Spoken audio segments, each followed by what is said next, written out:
Let's do it. We're all over the map. It's Bart and Carlin, ESPN New York, and on the ESPN New York app, not to mention the aforementioned YouTube channel where you can watch the show.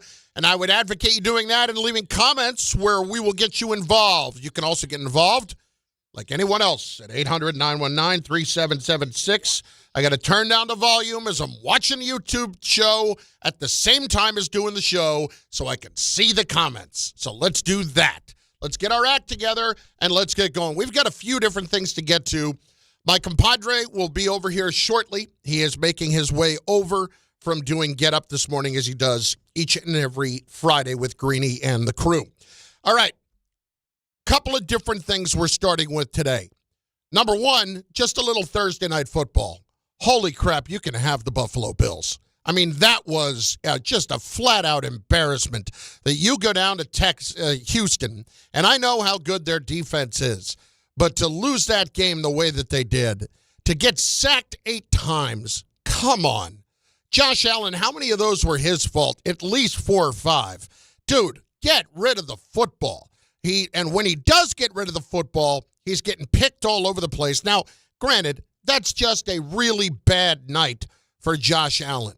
But it speaks to me to the larger issue around the Bills this season, and that is just this. I don't trust them. We talked about the teams like the Bills, like the Chiefs, like the Ravens, who are the older school teams, meaning of the last few years that have had a lot of success, and whether or not they are falling off. Well, I fully believe, even though they're 7-4, the Bills are falling off. I really do. And there is no part of them that I would trust. And I honestly think that come the end of this season, there may be some long, hard looks at where they're headed and at what their leadership is. Because when people talk about the window being closed on them, it very well may be. Now, for Josh Allen, it's the first of 2 windows you generally get during the course of your career, so that doesn't mean anything with him. But when it comes to the head coach, Sean McDermott, that's where this gets interesting for the Giants. Can you imagine for a moment if the Bills actually did not make the playoffs this year? Now, 7-4, do I think that's likely? I don't. But let's even say make the playoffs and a first-round exit. It's still going to have a lot of people frustrated up there. And I wonder if they might feel like, just at the end, that maybe they have run their course when it comes to their head coach. And if that's the case, Sean McDermott should be toward the top of the Giants' head coaching candidates list. He would absolutely be someone that's had a lot of success, and while he hasn't gotten a team over the top, I trust everything that he's going to bring to restore the organization to respectability. That's what this is about right now. Don't get me the coach that I know is definitively going to put us in a position to win the Super Bowl. Hey, that guy virtually doesn't exist right now. And with that being the case, all I need to do is rebuild what I've got here. And I don't mean a complete teardown. I just mean start to build it the right way and actually become a relevant football team again. This stretch, my God, it has been so bad. Even the playoff year, I never felt great about where they were. I never felt great about it. So if you want to start to look toward the future now with the Giants, which is, for Pete's sake, all you really have to do, then maybe you could start thinking about McDermott being added to that list. I'm not convinced that the Bills are going to let him go altogether or that they're mutually going to part ways, but I'm not convinced that they're not. Because, geez, you can have the Bills. I do not trust them as being one of those teams like the Chiefs where I will say, you want to tell me they're dead, show me the body. Okay? I'm not going to believe in that when it comes to Kansas City yet. Baltimore, I still have my beliefs that they can be okay, but I also understand that we have not seen Lamar Jackson look great lately, and even though they've won 4 in a row, it's not like it's been necessarily all that pretty. Okay, that's number one. Number two, the Giants themselves. Whether or not Jaxson Dart's playing is inconsequential right now. What's more important is that he doesn't play. I don't know why you would run him out there this week if he clears protocol for the sake of playing the Lions in Detroit. I don't understand it. Jaxson Dart, and you will hear people consistently say this, the only way for him to get better is to play. Oh, totally agree. Totally agree. The way that I would look at that, though, is I need him to be able to be available to play for longer stretches than just a game or two. When I'm dealing with somebody that has taken multiple shots at concussions this year and has been evaluated for them 4 different times, who knows how many he's had, whether he's had 2 or just this 1 or what it's been. If it's the case that you have a quarterback who you are staking an awful lot on in the future, especially when you're going to have a top 5 pick this year, and you roll him back out there sooner than you need to when he's been evaluated for 4 concussions, well, dear God, you deserve whatever happens to you at that point. I just don't understand why you would even consider that when just being a little bit more cautious for the moment just would make way too much sense across the board. Again, it's about getting back to a respectable organization.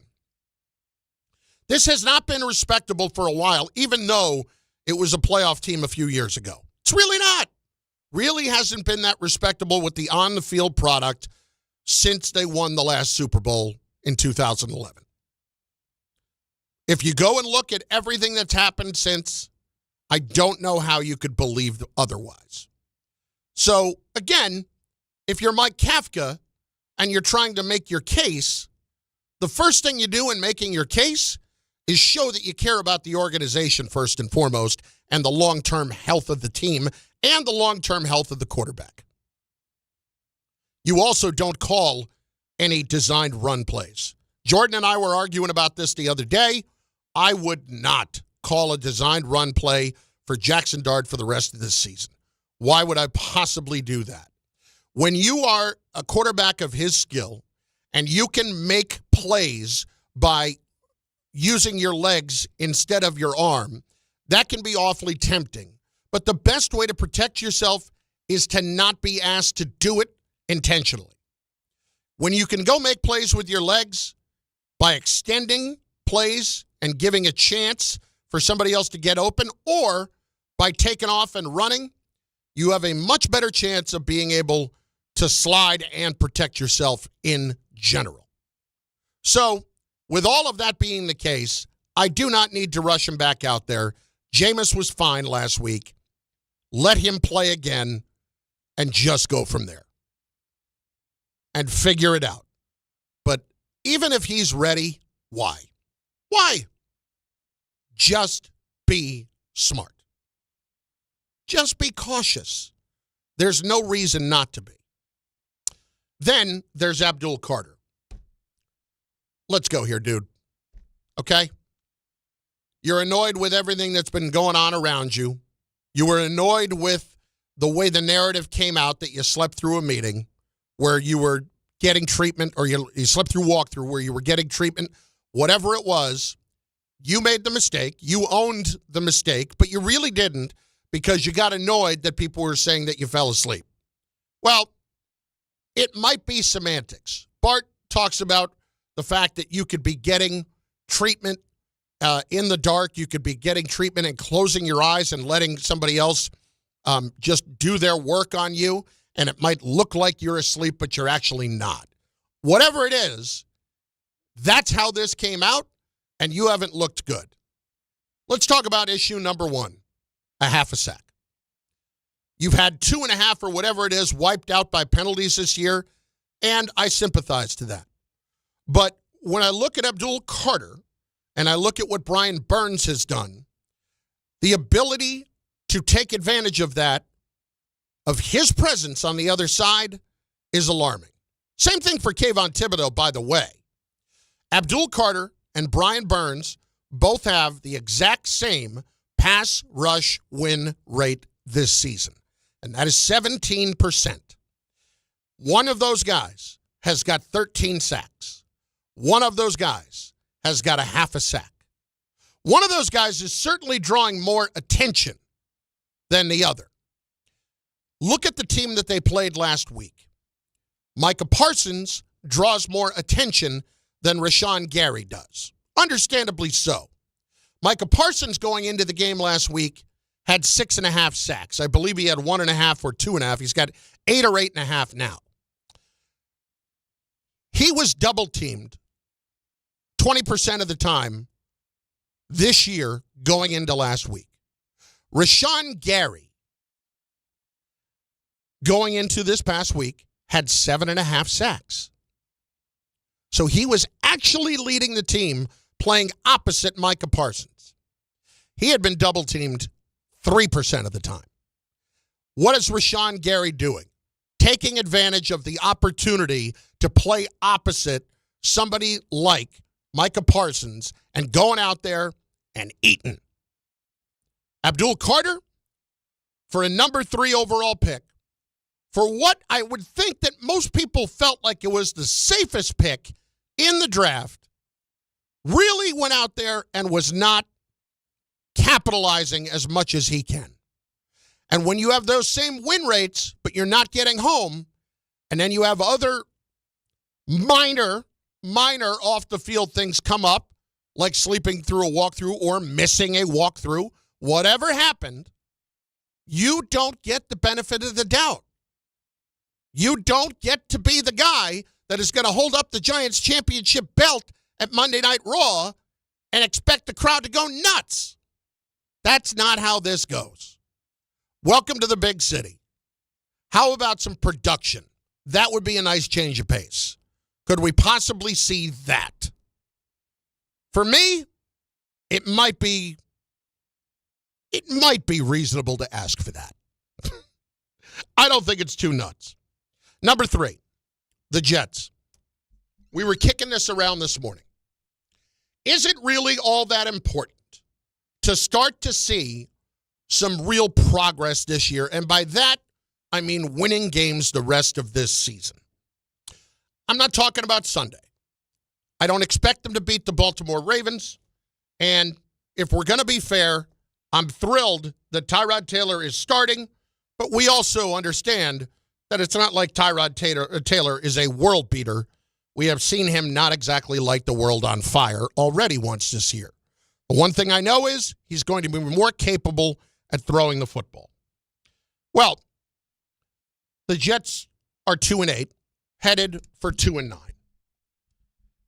I really want to know from the Jet fan right now, how important is it to you to win a couple of games here the rest of the way?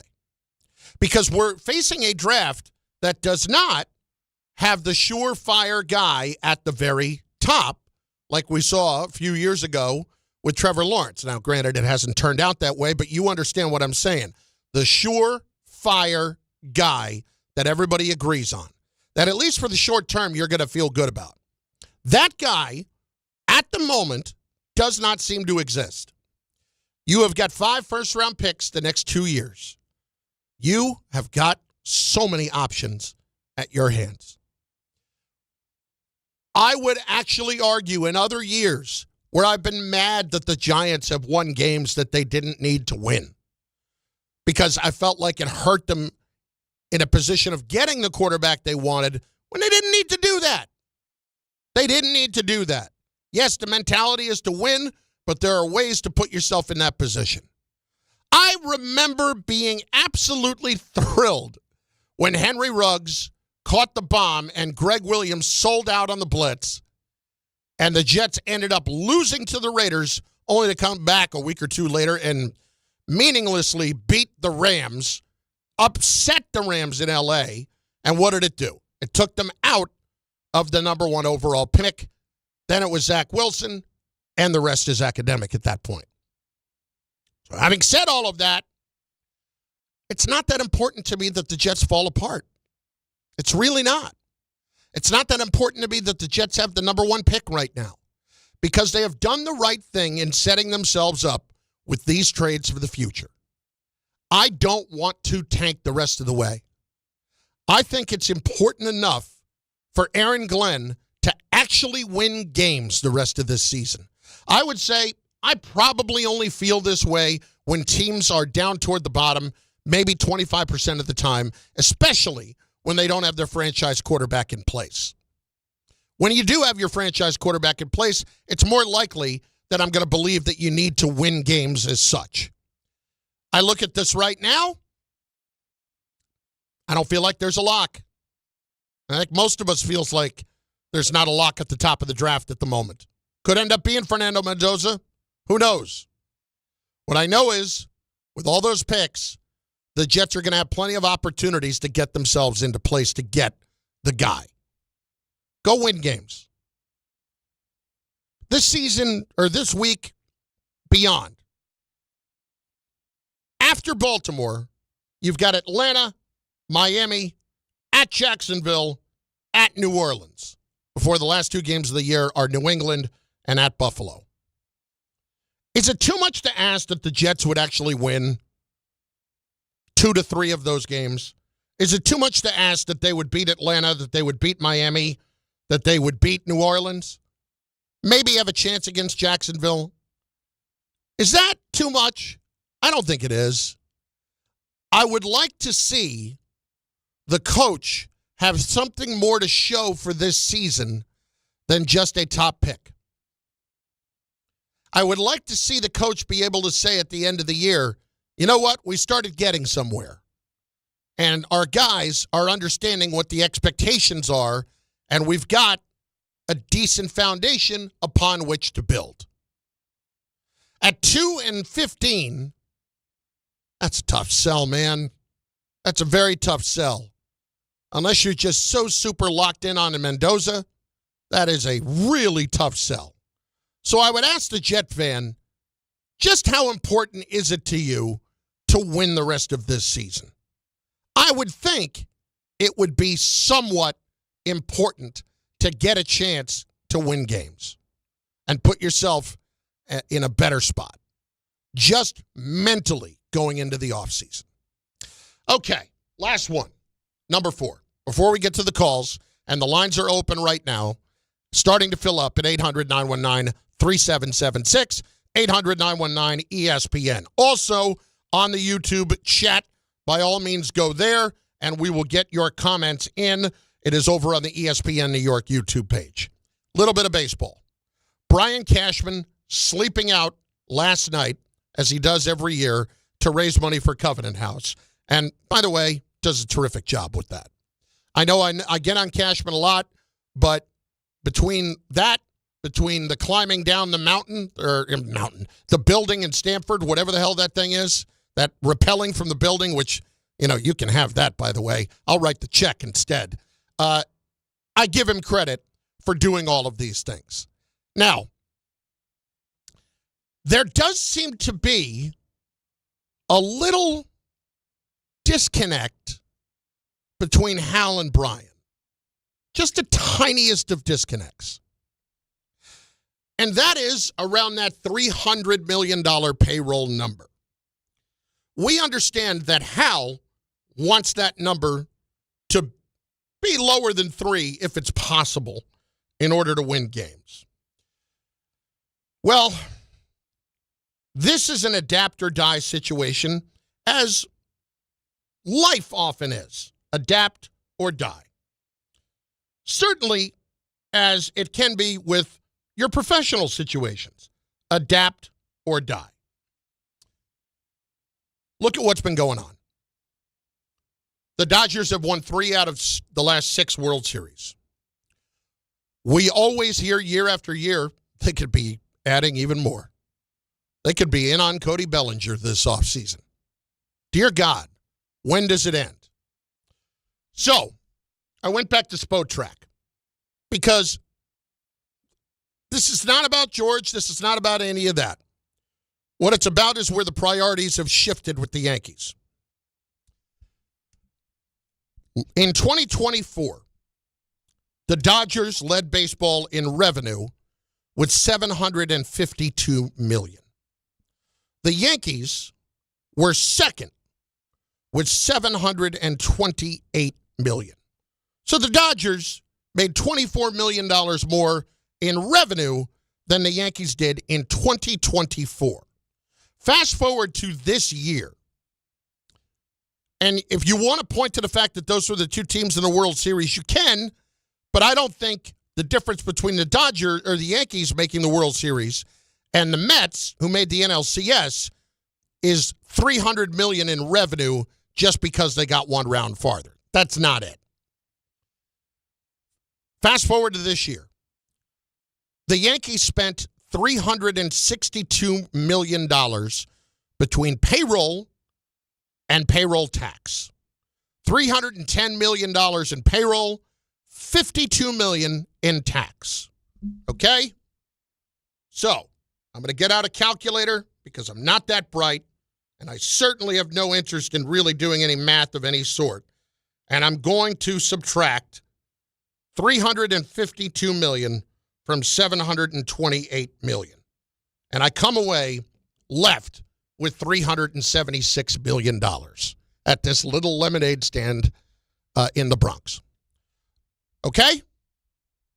So in theory, between what the Yankees spent this year and what they made the year before, there's $376 million laying around. Okay? Although, a lot of operating costs and all that. The Dodgers. We told you they made $752. This year, they spent $549. $399 million in payroll and $150 million in payroll tax. If you subtract $549 million from $752 million, you are left with $203 million. The Yankees, ergo, made a lot more money and spent less. Their overall number was not twice what the Dodgers was net, but it was more than 150% to 170% of what the Dodgers number was. What's the priority? The priority is making money. That happens. I understand that is the family business when it comes to the New York Yankees. The team is what makes them money. And if I were Hal, would there be times when I would be aggravated as a team like the Rays finds their way into competing for a couple of years? Yeah. When I spend that kind of money and I'm not getting that return, yeah. I also might consider firing the general manager at some point and actually bring in new people and getting new perspectives on things, but that doesn't seem to be an option since Brian basically should have his last name legally changed to Steinbrenner because he is the fifth. So if the priority is going to be simply making money, then mission accomplished. I'm not breaking any ground here. But if you want to win, at some point, you need to start acting differently when you look at who has had the success over the last few years. It's not coincidence that the team that outspent the Yankees by, $150 million is the team that ended up winning 3 of the last 6 World Series and beating the Yankees in the World Series. Not a coinky-dink. So, where's the decision? Well, what's important? Is it just doing that? Is it just making $400 million? And it very well may be, and that appears to be the case. So if I were you guys, I'd settle in. Because the Yankees are not cheap, but the Yankees are not going to go the extra mile in any way. The Dodgers are going to go the extra mile because they have prioritized winning, period. Listen, you've got all kinds of things coming in the foreground along the lines of a possible work stoppage, trying to get a salary cap, all those kinds of things. The Dodgers have taken the opportunity now to skirt the very, very large limitations of the rules and go out and spend all they could to capitalize now. When you can quantify what the difference is, that's frustrating. That's frustrating. If the revenues were so much different, if it was the Dodgers with $1.5 billion in revenue and the Yankees with half that, it would be easier to see. You're just not willing to go out and instead of $376 million, make $204 million. Okay. It's not my money. I can sit there and criticize that if you want, but it's not my money. And it does come down to how much does it really matter in the end, but still $170 million a year. They're not exactly just going to hand that away.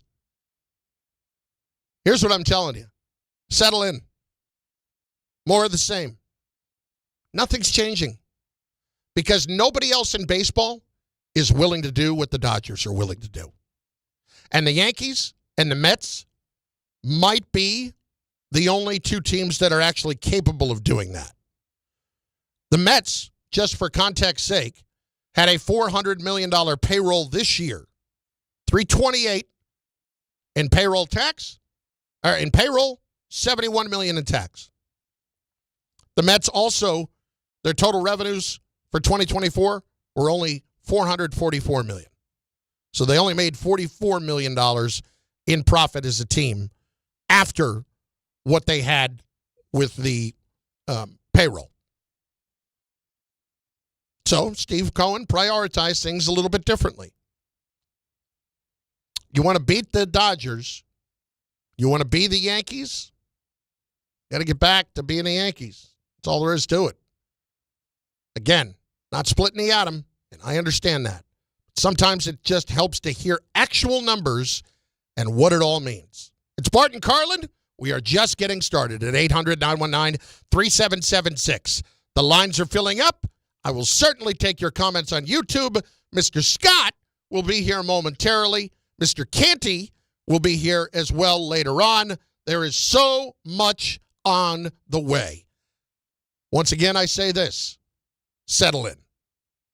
Finding great candidates to hire can be like, well, trying to find a needle in a haystack. Sure, you can post your job to some job board, but then all you can do is hope the right person comes along, which is why you should try ZipRecruiter for free at ZipRecruiter.com/ESPN. ZipRecruiter doesn't depend on candidates finding you. It finds them for you. Its powerful technology identifies people with the right experience and actively invites them to apply to your job. You get qualified candidates fast. So while other companies might deliver a lot of hay, ZipRecruiter finds you what you're looking for. The needle in the haystack. See why 4 out of 5 employers who post a job on ZipRecruiter get a quality candidate within the first day. ZipRecruiter, the smartest way to hire. And right now, you can try ZipRecruiter for free. That's right, free. At ZipRecruiter.com/ESPN. That's ZipRecruiter.com/ESPN. ZipRecruiter.com/ESPN. Extensive delays continue with the George Washington Bridge, all tied into a crash that's been out there all morning on the Cross Bronx Expressway. As you go eastbound between Jerome Avenue and Webster Avenue, it's 2 left lanes that are closed. Fuel spill still being cleaned up. The impact on the George Washington Bridge has been monumental. 2 hours for the upper level, 45 to 60 minutes for the lower level. The Holland and Lincoln Tunnel still rough, at least a 45-minute jam of the Lincoln Tunnel, close to 30 minutes over at the Holland Tunnel. I'm Matt Ward on 880 ESPN New York. Bet365 is paying out before the final whistle. Check out Bet365's unrivaled early payout offer. When you bet on the team to win and they take a 17-point lead, you get paid no matter the final score. Forget the final whistle and start counting that cash. Hold up. You get early payout on parlays too. Download the app and see why it's never ordinary at Bet365. Gambling problem? Call 1-800-GAMBLER. 21 plus only. Must be physically located in New Jersey. T&Cs apply. Right now at Bay Ridge Honda, experience the wonder of holiday savings on Honda cars, trucks, and SUVs during Happy Honda Days, like the Accord SE, only $239 per month, or the all-wheel drive Honda Ridgeline for only $289 a month. These clearance deals won't last long. Plus, receive thousands in benefits and savings with their Bay Ridge Plus Advantage plan. Upfront pricing, total peace of mind. Visit BayRidgeHonda.com. 36 months lease, 7,500 miles per year, $38.99 down, plus tax, tag, and fees. See dealer for full details.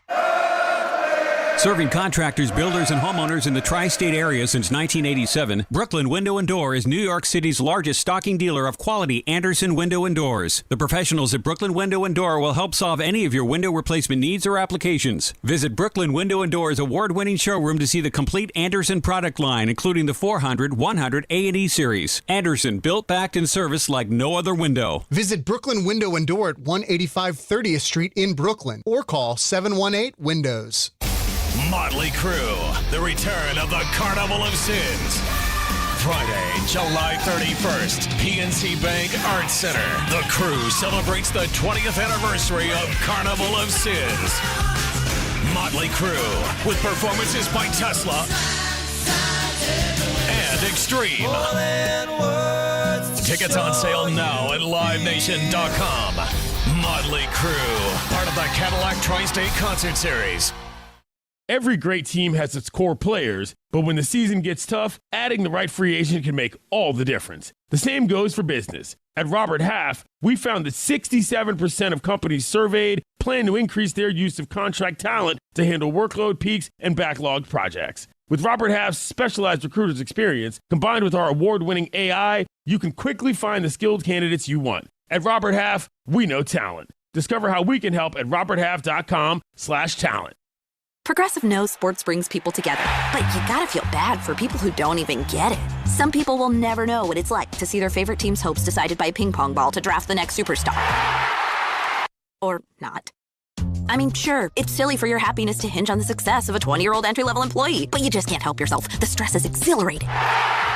Progressive can't bring people together like the draft, but we can bring your home and auto insurance together with a bundle. So switch and see if you could save hundreds. Progressive Casualty Insurance Company, affiliates, and other insurers not available in all states or situations.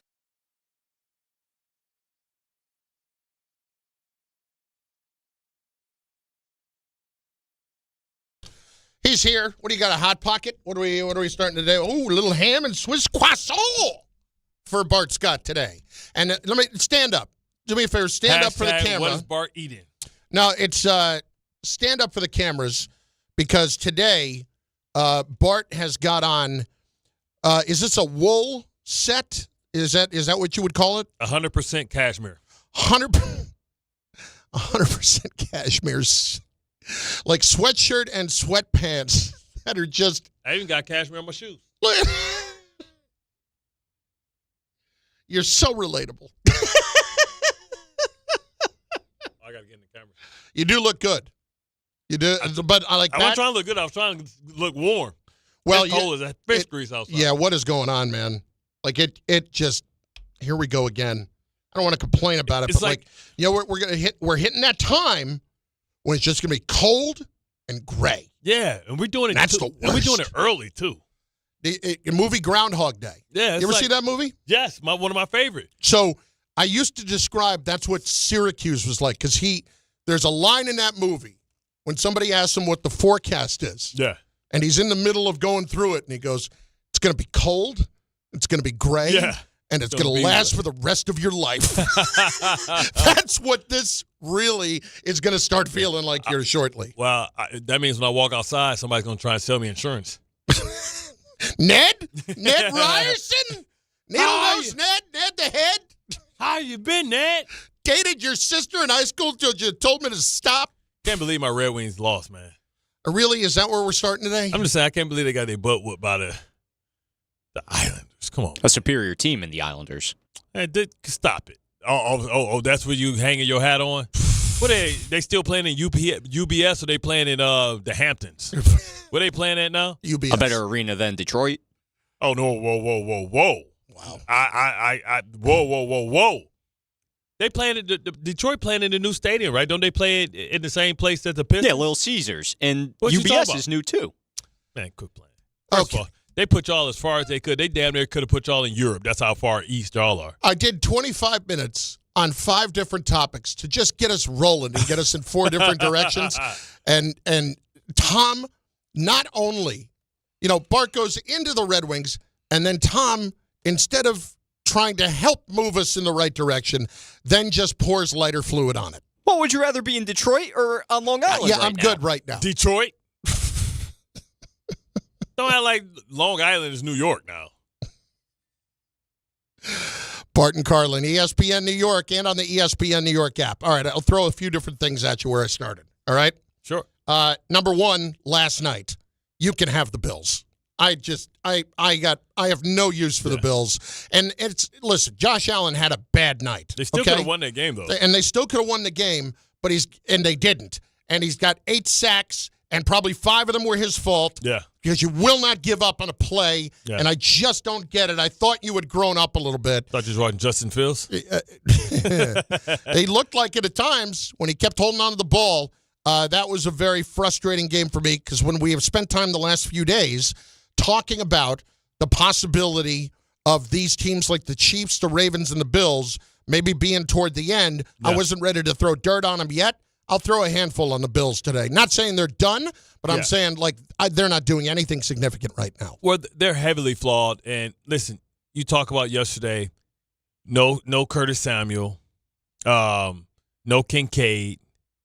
You still got Knox. Yeah. I just think that it's nobody that Justin Fields really trusts outside of Shakur and no Coleman as well, right? Yep. So you think about Coleman and second healthy scratch, his immaturity and stuff like that, and coming under scrutiny when you talk about him dancing on the sideline, not looking like he's upset about not playing the week before, and nobody can create separation on them. That's the thing, right? They always talk about Josh Allen. Oh, he completed passes to 9 different receivers. That's not good. That's like Mike Brown playing everybody on his roster. That means you don't trust. Like, what are we talking about? So I mean, you're looking for an answer, right? And who can Josh Allen really trust? I mean, he's trying to go to big play Gabe. That's based off of chemistry that they had years ago. Okay, so this was one. Off of that, McDermott is a guy that if they actually split with at the end of the year, I would put on the Giants list. Yeah, because it's not about whether or not somebody can get you over the hump. You need to get somebody to get you to the hump. Yeah. You need somebody who's going to build back a respectability to your team, and I feel like Sean McDermott is that kind of guy. No, he's definitely that type of guy. I mean, he's impressed me. He's a defensive guy, but he's also a guy that on the flip side, he's built and made the right decisions when you talk about moving on from who was there first? It was another quarterback there. J.P. Lozman? No, it was another quarterback there that was the offensive coordinator before he moved on to Joe you're talking Brady. about Ken Dorsey. Yeah, Ken Dorsey. Yeah. Right? And so, had Leslie Frazier decide to move on from him. But he seems like a good decision maker. Had Brian Daboll. So he's been a guy that I feel like other coaches respect, and he has a big enough network to be able to attract some of the youngest and brightest minds to the offensive side when you consider if you bring him here, can he get this organization going in the right direction? I would have to say yes. Number 3, in relation to the Giants, number 1, let's say subset A, I would say that I still believe there's no reason to play Dart this week. And they may, but I don't think there's any reason to do it. I don't know, especially against the Lions. Lions should be a little bit ticked off. Yeah, I don't see why that would make sense. Let me have Jameis. If he is, let's just say he clears protocol by tomorrow, there's still no need to do it.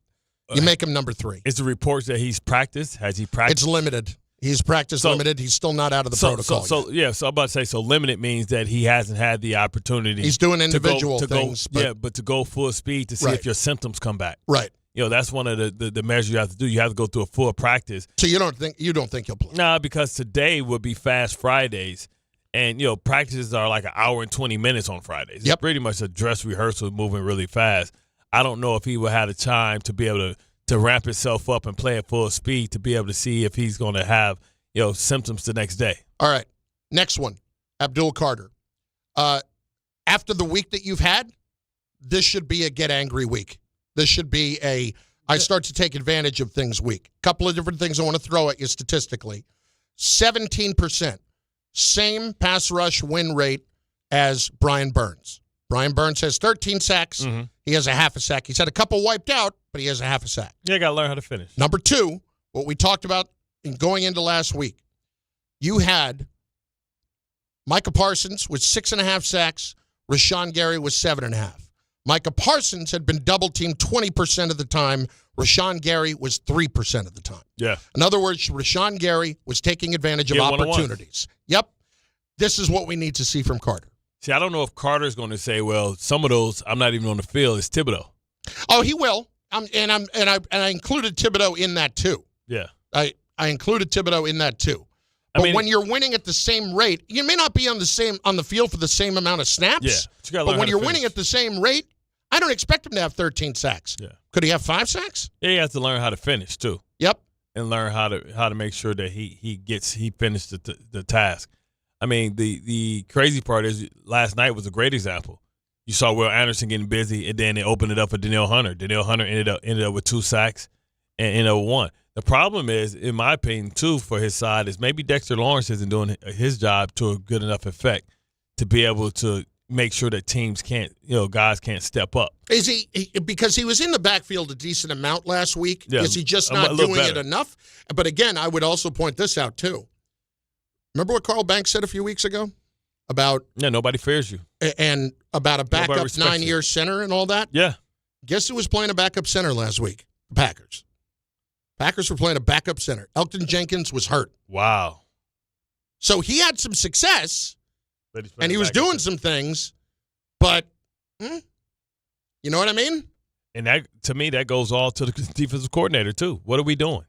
Like, how can we get these guys going? How can we get them matched up? How can we, figure out a way to run some games? How can we not, if we have to get the one-on-one, mug up the linebacker so the center can't go help so we can get a one-on-one and then exit after that? All right, last one. Jets. When I look at the schedule, and I don't want to go through the whole thing, but there are very winnable games here in the next few. Yeah. How important is it? You put up the number 3 just now. It's 3 that they should get. But how important is it to get the 3 for just everybody feeling a little bit better about where this whole thing is headed? For me, it's about if they get the 3, but they get the 3 with guys like somebody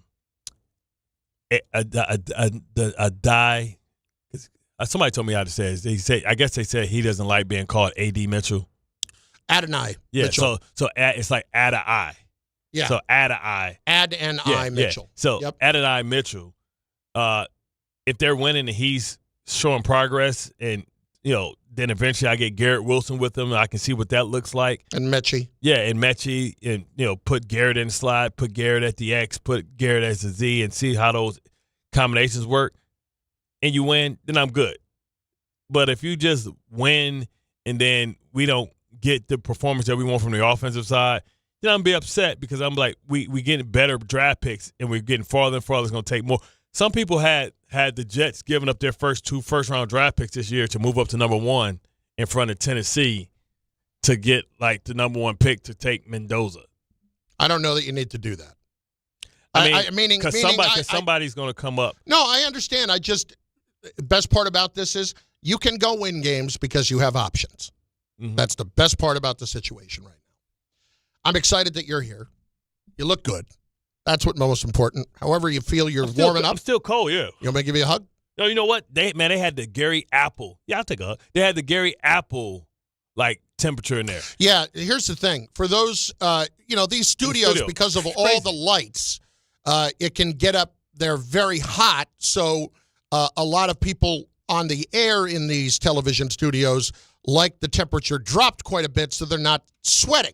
Gary Apple likes it sub-zero. Yeah. I do as when I was doing TV, I did it as well. As I have often said, the crew in the studio knew that if my nipples could not cut glass, this was not cold enough. It's like Gary Apple, man, are you zoomed or something, man? Are you dead? Wake up, Gary! Okay, he's still alive. Thought he's preserving the body over there. What the hell are we doing, brother? All right. The lines are filling up, and I'm excited to talk to a lot of you next at 800-919-3776. Bart is here. We've got it all. It's Bart and Carlin on ESPN New York, reminding you about the ESPN New York holiday party. Both the Michael Kay Show and Don Hahn and Rosenberg are bringing the holiday cheer at your mother's house in Garden City, Long Island, Friday, December. Excuse me. Wow. Friday on. Come on, Tom, play a break or something. Damn. We're in the middle of a read. I don't think I can do that. Yeah. We're once again collecting. We're back, though. Unwrapped toy donations this year to benefit the Garden Dreams Foundation. That's at your mother's house in Garden City, Long Island, Garden City Park, Long Island, Friday, December 12th. It all kicks off 1 p.m., December 12th at your mother's house. It's brought to you by Amazon Pickup, Security Dodge, and Spiked Aid. You are next. This is the Michael Kay Show. The Giants are kind of like the Wild Wild West. How is it possible for rookies to be running this wild? When you see teams that are bad, there's a reason they're bad. There's something wrong in the building. And with the Giants, there's something wrong in the building. There's got to be some level of discipline. There just has to be. How could there not be? You let Cam Scatterable put himself in harm's way? The Michael Kay Show. Weekdays at 1 on ESPN New York and streaming live on YouTube. FanDuel Friday is turning it up with NBA Happy Hour. Every Friday from 6 to 7:30 p.m. Eastern, FanDuel is dropping limited-time specials to get you in the zone. Boosts, bonuses, surprises, all designed to bring that Friday energy. This isn't just another promo, it's your weekly pregame. NBA Happy Hour every Friday, 6 to 7:30 Eastern. FanDuel is dropping limited-time specials to get you in the zone. Boosts, bonuses, surprises, all designed to bring that Friday energy. Only on FanDuel, official sportsbook partner of the NBA. Visit FanDuel.com/Peter to grab your reward before the clock expires. 21 and over and physically present in New York. Opt-in required. Rewards are non-withdrawable. Restrictions apply, including bonus and token expiration. Leg requirements and max wager amounts. See terms at sportsbook.fanduel.com. For help with the gambling problem, call 877-8-OPEN-WIRE. Text OPEN-WIRE 467-369.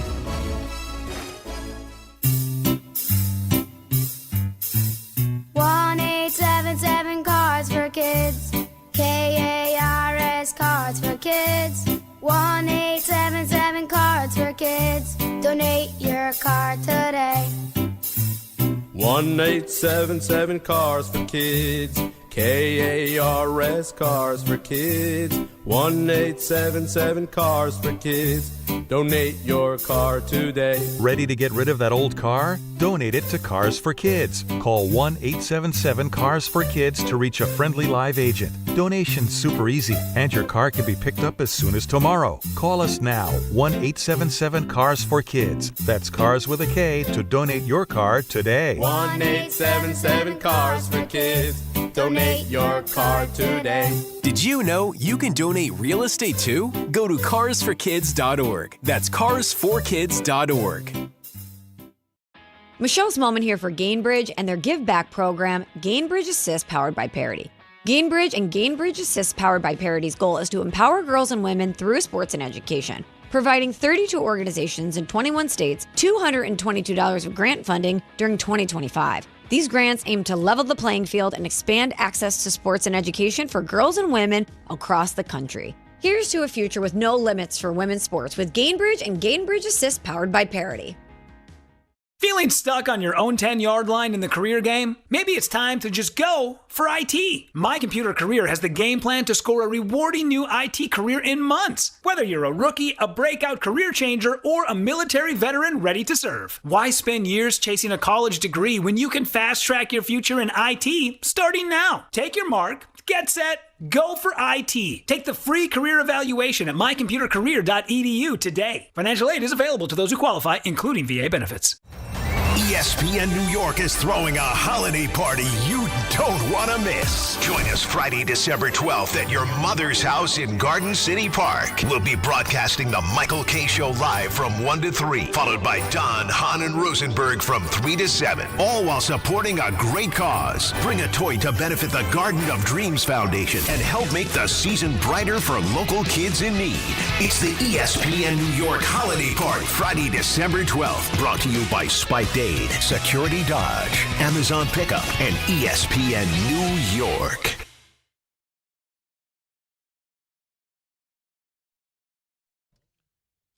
Let's do it. Bart and Carlin, ESPN New York. Ira, Staten Island, up first today.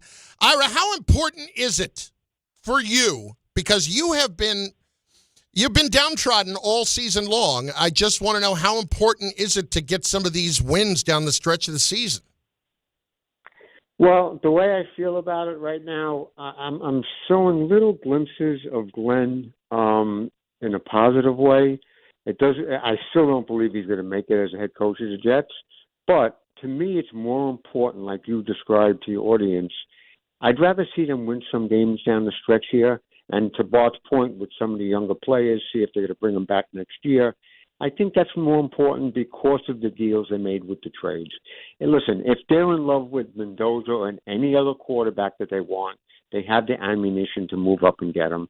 So you might as well see if Glenn's going to be your head coach.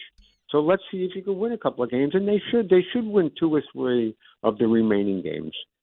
Are you back, Ira? Are you back with us, or are you still, stepping aside? No, I was never off. Yeah, I'm just saying as far as the games. No, but you were talking about not re-upping your tickets and then just going to the secondary market.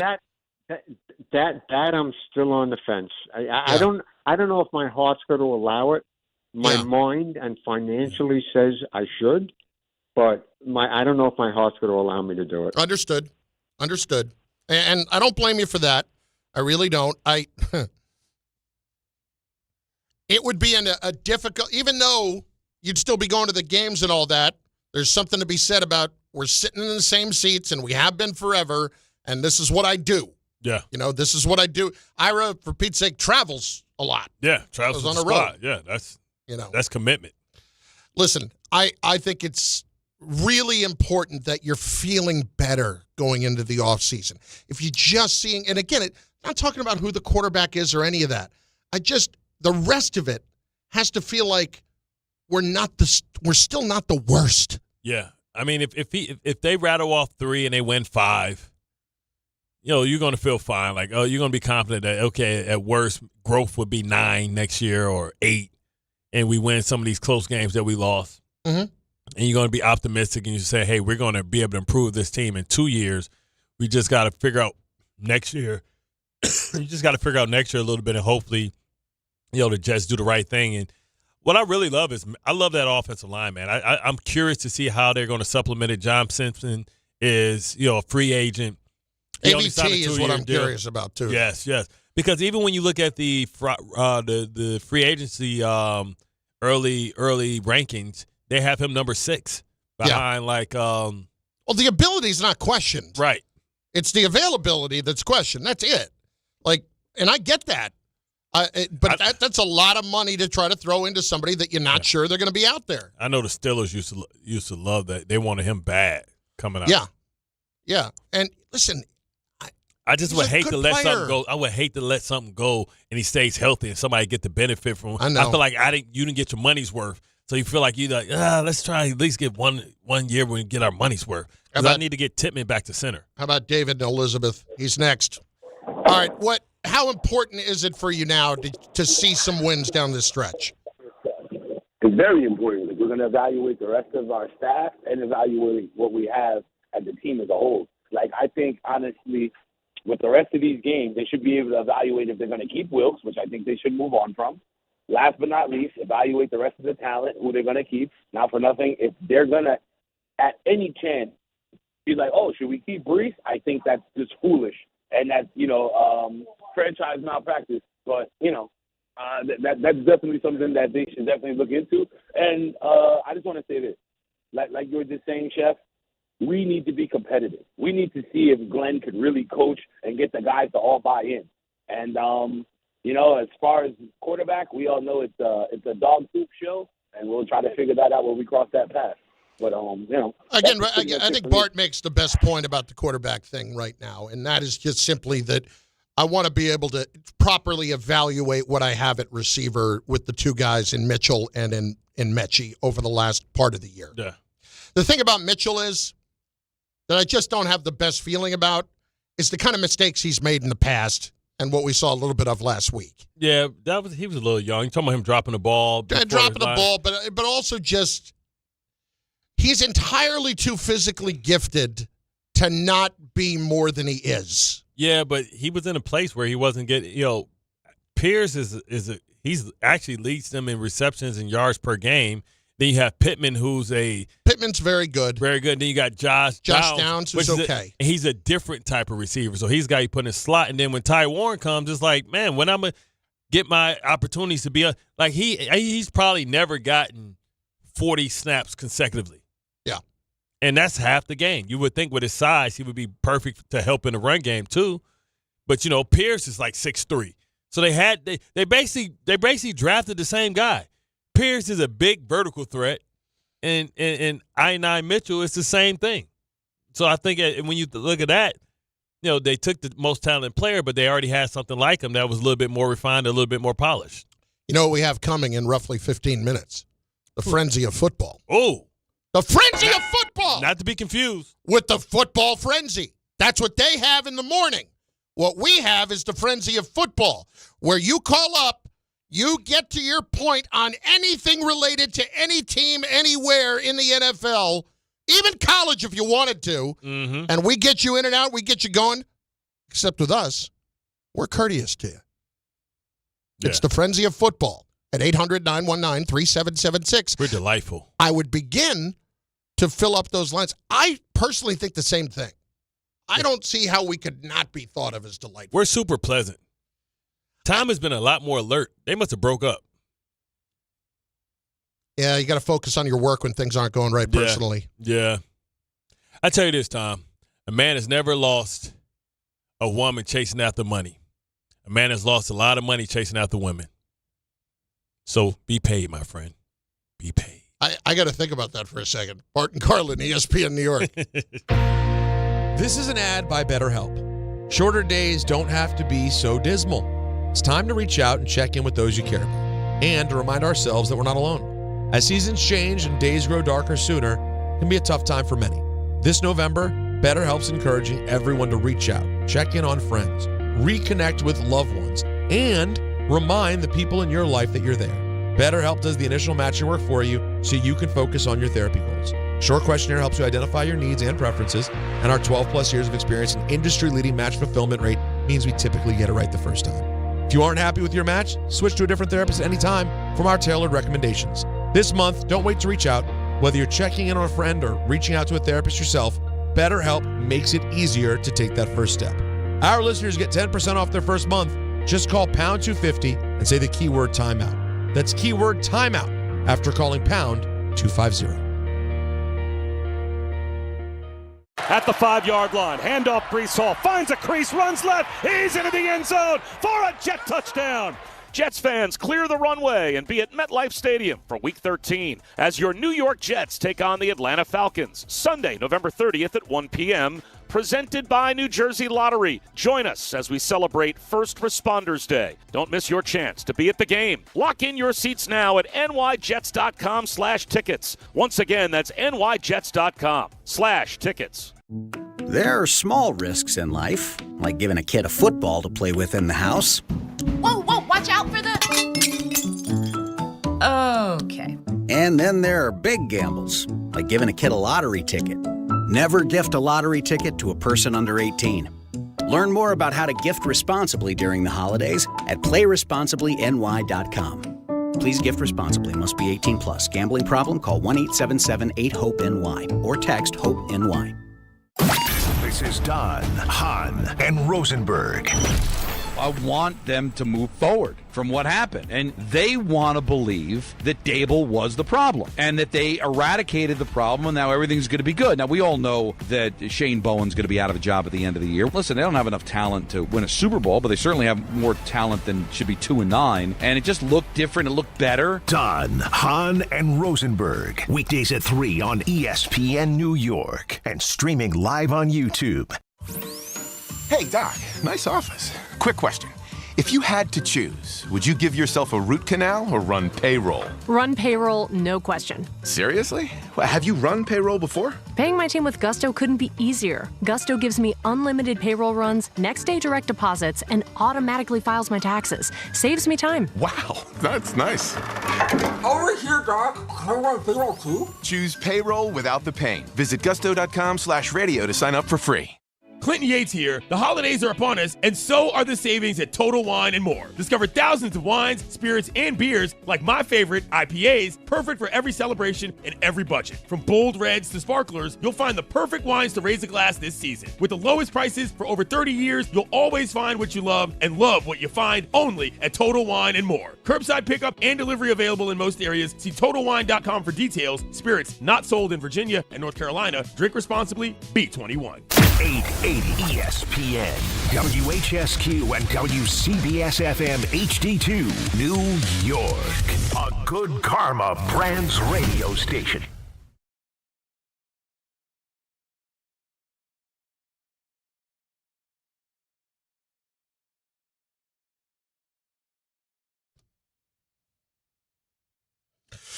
Minutes away from the from the frenzy of football, as opposed to the football frenzy. 800-919-3776. We've got a couple lining up already. Let's get them filled up. Let's get going with that in just a few minutes. I wanted to bring in this topic with you because when it comes to the Yankees and money and the Dodgers and all of this, I found this exceptionally interesting this morning, and I wanted to run up past you. Now, this is nothing that's all that new. But I do think that we sometimes need to put numbers around when we're talking about how much they're spending versus how much they're making. Okay? So there was, from Spotrac, which is a terrific site for checking out payrolls and all the sports and all that. There was a chart that showed how much these teams made in 2024 and how much they spent on payroll in 2025. Dodgers made $752 in revenue in 2024. Almost $1 billion. Yeah. Yankees made $728. Oh, they made $6 more? So the Dodgers made $24 million more than the Yankees did. Gotcha. But everybody else was down below $6. Okay? Dodgers on payroll this year, with the payroll and the tax, spent $500 million. Yankees spent $300 and let me give you the exact numbers here. Well, if it's under $350, we just roll it down. No, the Yankees spent $362. Dodgers spent $549. Ooh. So almost $200 million more. So the Yankees made net $376. Dodgers net $203. In other words, the Dodgers are more interested in winning than the Yankees are in what the margins are right now. Than liquidity. Yeah. I mean, it shows, right? Because you think if the Yankees had 2 or 3 better players, then they would be okay. But that's shown. I mean, we wonder, like, we felt like it was a crazy mismatch between the Blue Jays and the Dodgers just based on paper. And, the Blue Jays gave them everything and should have won. I mean, those not to win one of those last 2 is crazy. So we know that through Moneyball and stuff like that, it's not always about who spends the most money. It's about who spends the smartest money. But it's 3 out of 6 years now that they've won it. I mean, listen, you got a bigger degree of error if, you got 2-1 as far as the quality of player that you're getting across the board.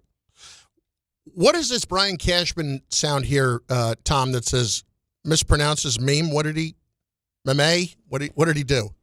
Well, he mispronounced meme? Yeah. Oh, okay. I thought it was like a – What do you say, Mimi?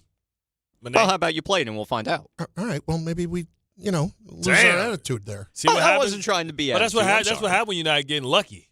Well, a lot of picked up aggression. I'm hitting play, and it's not playing. How about that? Well, that's a bigger mem.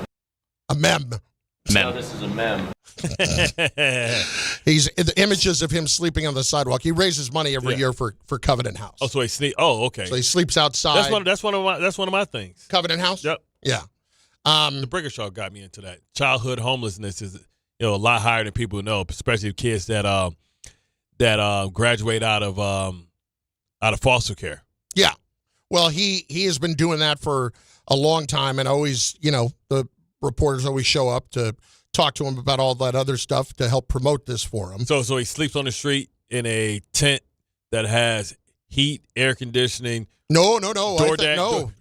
DoorDash room service. He's got the sleeping bag. That's TV. Yeah. He's not out there clamping. I'll put the video in the group chat, but Carlin's right. He's just in a sleeping No, bag. he does it legit. He's just in a sleeping bag. Yeah, that's just what we see. Come back, roll around like 2.5 more hours. He'll be getting DoorDash. He's got a satellite dish up outside of it. Everybody walking around, gambling on the prop bets. This is a meme about Brian Cashman sleep on the job and not doing the job. I've seen that all over. This is a meme. Sounds like Chernoff. Yeah. Carlin. Bart, can't you work in the holiday? It's Bart and Carlin on ESPN New York and on the ESPN New York app. Start filling up the lines right now for the frenzy of football. We will start with Gilbert in Brooklyn. Gilbert, what's going on, bud? How are you this hour? What's up, my guys? Big C, what's up? Two things. Yesterday with the Houston game, Bart, you got to admit, man, that looked like a scene out of MASH when they got all the people and they're operating and they come back from the war. He was everywhere. He was getting everywhere. You talking about Will Anderson? Those uniforms on Houston look good. Yeah, man. One last thing, Carlin. Last thing. What do you think about a second-round draft pick for Davis Mills from the Houston team? This game should have been Gilbert. That game should have been lopsided. I mean, Davis Mills, they handed the interception that got called back because of the clip on Knox. I mean, they gave you the ball in scoring position. I know he scored twice, 2 touchdowns through 2 touchdowns, but it was a lot more meat on the bone out there for him. And the fact that the Bills still had opportunity, if the defense only surrendered 9 points, the other one came from a kickoff return. He's a backup quarterback. Now, they don't want to trade him because he's a good backup quarterback. Good. But I wouldn't trade a second-round pick for a backup quarterback. They're 3-0. Don't fall for that Buffalo Bills stuff. Who was that guy that they used to have the little headband? There was a guy who had a headband that he played, not Frank Wright, but he played okay, and they gave him a contract, and he sucked. Who had the headband? Rob. I don't know if I have a Rob. Rob Johnson. Yeah. Rob Johnson. He was with Jacksonville. Yeah. And he had like 5 games. Yeah. And he was amazing, and they gave him like $25 million. He stunk up the place. Yeah, he was so bad. Almost the only big game I ever seen that was probably worse than that was Osweiler. Osweiler made like $60 million. Remember, like in a salary dump, Cleveland signed him just so they could take the money because they ain't had nobody on their team. Yeah. Crazy work. He signed that big contract with Denver because he had like 1 game. Where he played really well. And then they brought him back, and he was like, "It's a shame." I met him last year, one of the bowl games. You met Osweiler? Yeah, he works for us. He does games. Biggest thief in the league. But good dude. Yeah, wouldn't you be a good dude too if you stole? I'd be an amazing dude. I do charity. I do all kinds of things, but I'd make sure I'm taken care of. Got paid and was a backup for the next 3 years while he was supposed to be on a contract for the money he had. Brock Osweiler and J.P. Losman. Rob Johnson. Ron in Bridgewater is up next on ESPN New York. Ron, what's going on? Not much. Thanks for taking my call, guys. You got it. Just wanted to tap in about the Bills. I think we should let up on them. Sunday, Josh Allen put up a generational performance. The second time in history that he put up 3 touchdowns passing and 3 rushing touchdowns.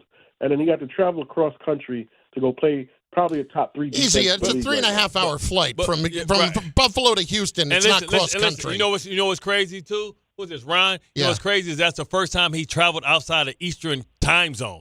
Like, nobody travels less than the Buffalo Bills this year. And, like, you give him credit for what he did the week before. I forgot who it was. The other guy, I forgot his name, that did it. It's an old school quarterback back in the day. He did it too. He was the last person to do it until Josh Allen did it. But really, the problem is last year they had 8 turnovers. They've had 8 turnovers like in the last 2 or 3 games combined. That's because they're asking Josh Allen to be Superman, where before he didn't have to be Superman. Needs help. Yeah, and that's the problem. He definitely needs help. But if I read, I just don't. I don't. It's not me bashing Josh Allen. I want to be clear, Ron. I'm not bashing Josh Allen. Yeah, what we're saying is their defense leaves a lot to be desired. They can be ran on, and also like now, let's see what Bernard elbow being hurt, what that does, because they may lose him for a little while if it's a hyperextended elbow. But the fact that Josh Allen's trying to do too much and had the turnovers, they couldn't protect him. And the reason why a lot of those sacks, yes. Will Anderson and Danielle Hunter was getting busy, but a lot of that was the fact that their receivers couldn't create any separation. There was nowhere to go with the football. And they could stop the run. They were only rushing 4. All right. Load them up right now at 800-919-3776. We're also going to take comments as well from the live chat as part of the frenzy of football. Here's the deal. Any team, any question, anything you got in the league this weekend, let's go at 800-919-3776. Hit the open for the frenzy of football. We'll start with some chat comments. Did you hear the new segment on Bart and Carlin on Friday? They have the football frenzy. They have the football frenzy. We have the frenzy of football. Yes. They're saying the segment's so good, we want a piece of it. Yes. It's the same. They got the golden arches. Mine is the golden arcs. But different. They use a sesame seed bun. My buns have no seed. That never gets old. R.I.P. John Amos. Oh, I love John Amos. He was the best. You know how versatile John Amos was as an actor? He played Toby, and he owned the McDowell's. He was on that, and you know what else he was on? Super Spy, The Die West Hard. Wing. He was the chairman of the Joint Chiefs of Staff. He was amazing in that role. He was a general in Die Hard. Oh, that's right. Didn't he turn on him he was Die Hard 2? Yeah, he was all against America. Right. That's when they were in the snowsuits. Yes, Die Hard 2. And somehow, no hypothermia for Bruce Willis, who was walking around and running around in his socks. And a shirt. And a t-shirt. T-shirt and socks. Waving 2 giant things with flaming flares. Yeah, flaming flares in his hands. No hypothermia. Yeah. 800-919-3776. I'll start with a couple of comments on the chat at the ESPN New York YouTube page. Bart, this is from Marco. Do you think the Jets will re-sign Quincy Williams after what he has showed? I think they will. I think the fact how he handled adversity, he didn't complain, he didn't throw the team underneath the bus. It all depends on what he's demanding. If he's willing and he wants to stay here, because I think he's going to have some suitors. He's going to be 29. He's 29 years old. He's going to be 30. So teams are going to be wary of that, not wanting to pay a guy that's going to be in his 30s to the end of the contract. But there's so many guys that need linebackers, and three down linebackers is that. And we know that he is a 3-down linebacker with his speed. And you look at like Logan Wilson, you look at Mike Milano. You're starting to see these guys getting take out when it's time for the when it comes time for like 3rd down. He's still a guy that has a lot of juice, one of the faster linebackers in the league. So that means he can stay on the field for 3 downs. So you get a 3-down guy. You think about C.J. Mosley was $15 million per. He's probably going to want that or a little less, maybe a 3-year deal for $45 million. That'd be a nice little thing for him. But it all depends on, do they want to spend it on him? Do they want to spend it on Brees? I think they should spend it on Quincy because I think he's the heart and soul, and I don't really trust Sherwood right now all the time. He's still a young guy, and I know they like the Noah guy, but I definitely would pay him. All right, let's hit Felix in the Bronx on the frenzy of football at 800-919-3776. Felix. Good morning, guys. I love you guys. Bart Scott, I love and hate you so much, but I got respect for you. I'm a big Steelers fan. You guys used to tear into us. Listen, we got Aaron Rodgers going to Soldier Field. Everyone's building up about it, but I assure you we suck at Soldier Field. I think we should bench him. I think he should sit. Give Mason Rudolph a shot. Just your opinion, my opinion. I want to hear you guys expound on it. I love you guys, man. Have a good day. You know, the crazy thing is, like, when we did the prop bets, it only moved like 1 point when you talk about, the difference between Aaron Rodgers and the difference between Mason Rudolph. Yeah. And Joe said on the show, like, it used to be a point where Aaron Rodgers was worth 7 points. Now he's only worth 1. And we don't know, even if Aaron Rodgers does play, if the ball's in his right hand and if he falls, which everybody falls in football, will he be willing to put that hand out there to brace himself? And if somebody's touching him, will he put his hand down and brace himself, or will he tuck the arm? If you do that, then the head bounces off if you don't break your fall. So I'm looking at it. I think Mason Rudolph would probably – I think Rodgers will be in the tent at least once or twice. I don't question his toughness. I really don't. But what I would say is, if it's better for the team that he should sit out this week, he won't. Yeah. And the reason is, it's Soldier Field. It's the Bears. He has owned the Bears, and he will want to make sure that they still know that he owns them. He's owned the Bears in yellow, but not Stiller gold. No, it's he is not. Cheese mustard. What? I don't know. I was just thinking about colors of mustard. I don't know. Canary yellow. I don't know. I can't think of my color crayon. Yeah, that's clear. Jose in Austin is up next. Colored crayon. I know what you're talking about. Cheese yellow versus gold yellow. Yeah, I was trying to be smart, but I'm not. Jose, that's not true. Jose, what's going on? 2 quick questions. Will Raheem Morris make it through the weekend if he loses to the Saints? And will Joe Burrow lead the Bengals to the wild card? That'll be a no and no. Yeah, I think the Bengals are not going anywhere. And the fact that Burrow's going to play, okay, that's good for them. They wanted to try to get him back to a point where you would give them a chance. But I think it's too little too late on the Bengals, just because that defense is so bad. Well, that is among the worst defenses I've ever seen. As they have them up there playing catch together, the reason why it's too little too late is because how much better numbers can he put up than Joe Flacco? Joe Flacco's been putting up great numbers. I know that the interceptions were up, but then this is the thing. You bring Joe Burrow back and you're ready for this run, but your idiot receiver decided to put a loogie on Jalen Ramsey, which takes him out of the game. So you need everybody for that. And the Bears, have been you think about the Bengals. The Bengals just can't stop anybody, and now you don't have anybody that can help you put on points. I'm doubling the hell out of T. Higgins. So the Bengals, the next 4 weeks, have the Patriots, a trip to see the Ravens, a trip to Buffalo, and then the Ravens again. Yeah, they're dead. Zip the bag, close the drawer. More comments coming in the chat. Ethan, if Tyrod gets hurt, do you put in Cook? I don't even know if Cook's going to be dressed. That's the problem, because they only dressed 2 quarterbacks. So is he going to be dressed to even come in? I think you'll find yourself right back there with Justin Fields. And if Tyrod's hurt for extended time, do you bring Cook up and say, Cook, you're the starter? And because this is what you don't want. When somebody gets hurt and he's on a 2-year deal, you don't want to have to give him an injury settlement on top of that. No, 800-919-3776, Frenzy of Football. Any team, any topic, quickly go, and we're going to be courteous. Next one, also you can send it in over on the chat on YouTube. F. Vasquez, any chance Dable becomes the head coach of the Bills should they underperform again? I would argue that there's a much better chance that Joe Brady becomes the coach of the Bills than Brian Dable does at this point. Correct. Joe Brady, people are looking for offensive coaches. I think he'll be a hot name. I know it cooled off a little bit because Josh Allen isn't having an MVP season. Last year, it was nobody hotter than Joe Brady as far as from a coordinator standpoint, especially from the offensive side.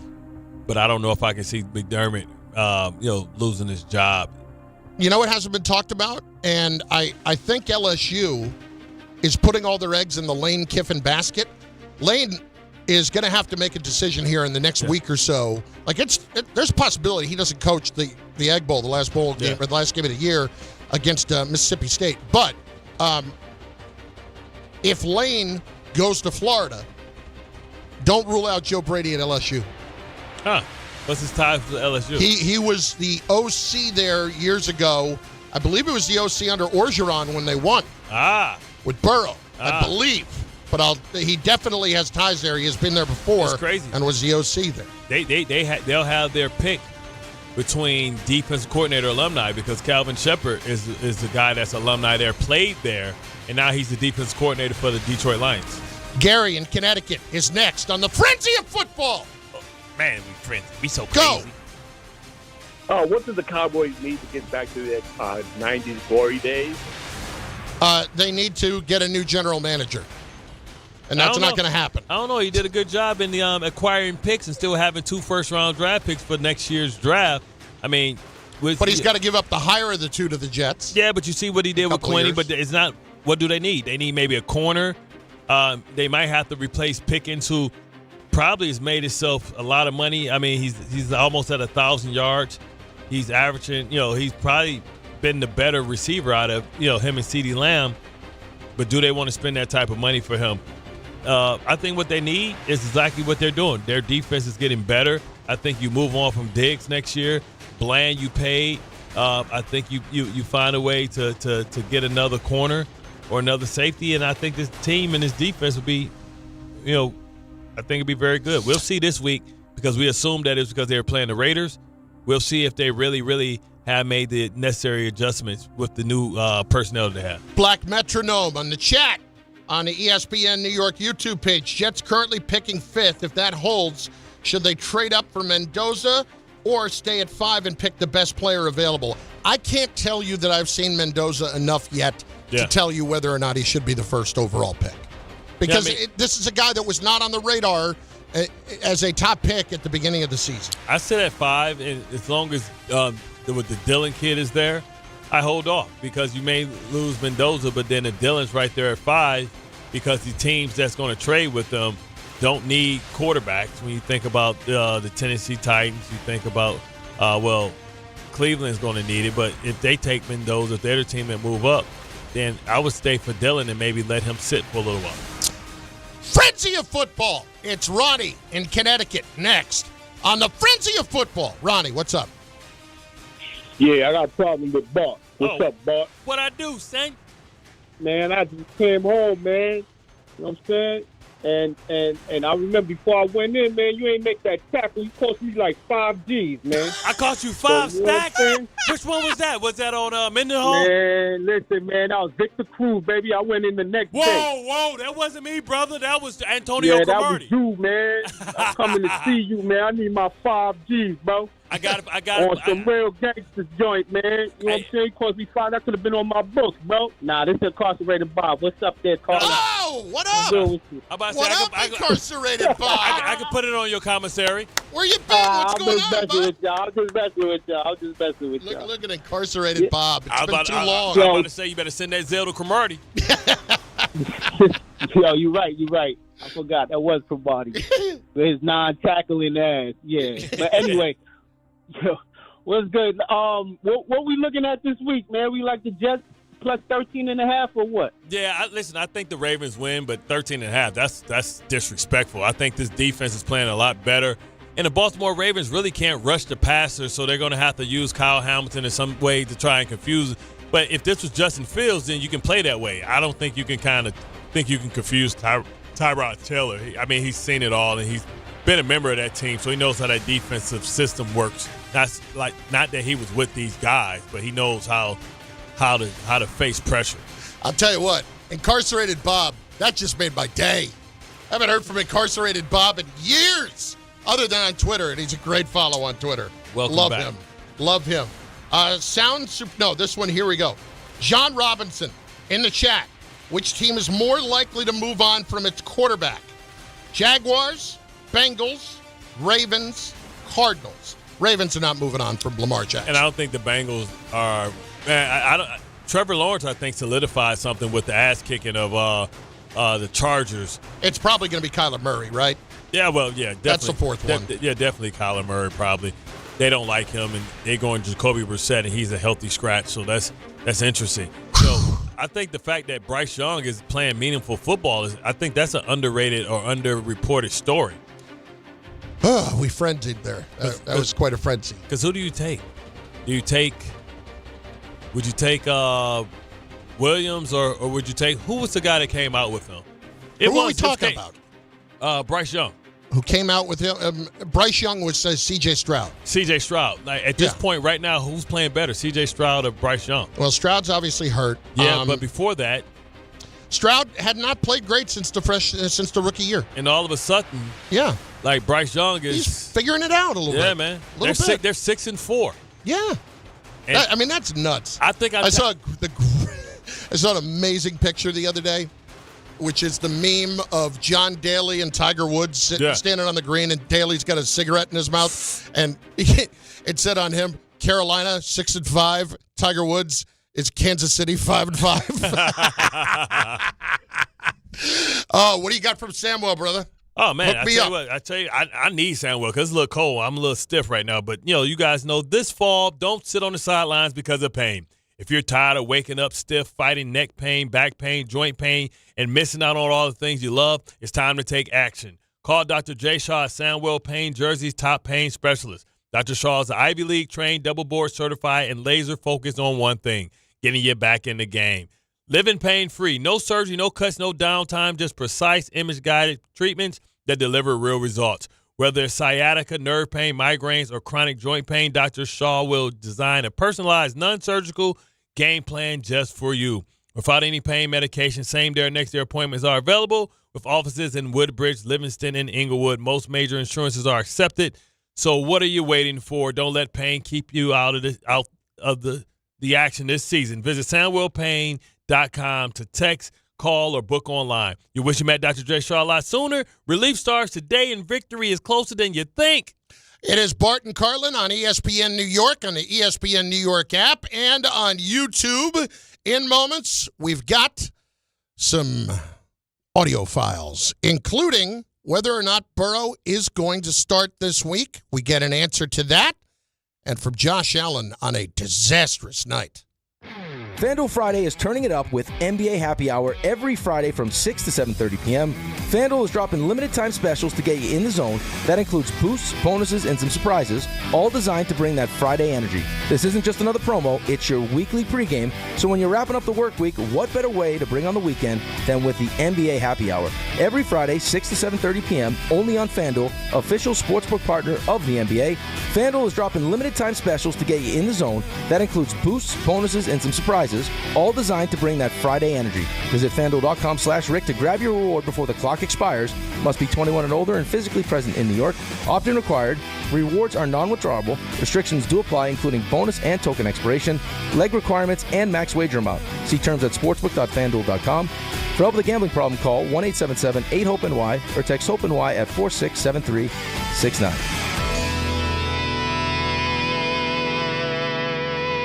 The Fall Savings Event continues this November at Bay Ridge Mazda. Lease the 2025 Mazda CX-30S for as low as $169 per month, or the 2025 Mazda CX-5 Select for as low as $229 per month, and get as low as 0.9% APR financing rates on select models. Plus, enjoy 1 year complimentary of Bay Ridge Plus benefits like ding and dent coverage, key replacement, windshield protection, and roadside assistance. Visit them in Brooklyn or online at BayRidgeMazda.com. Bay Ridge Mazda, where confidence comes standard. See dealer for details.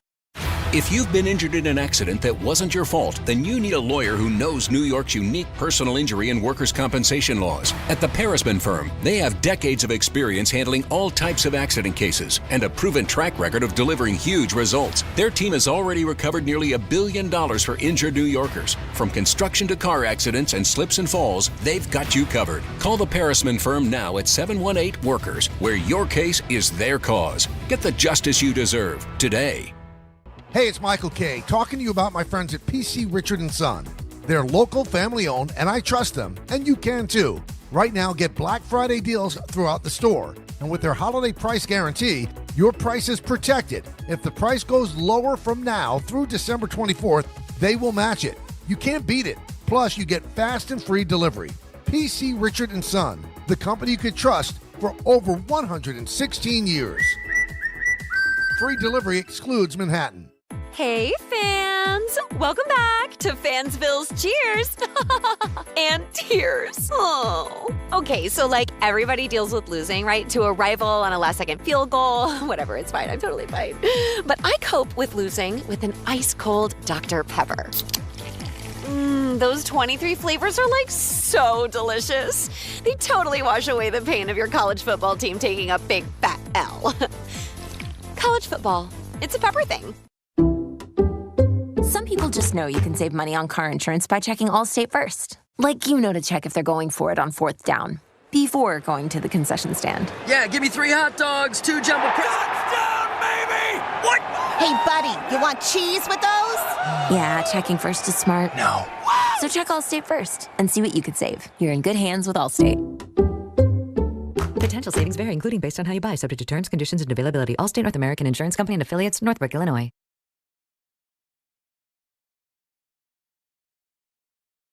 Whoa!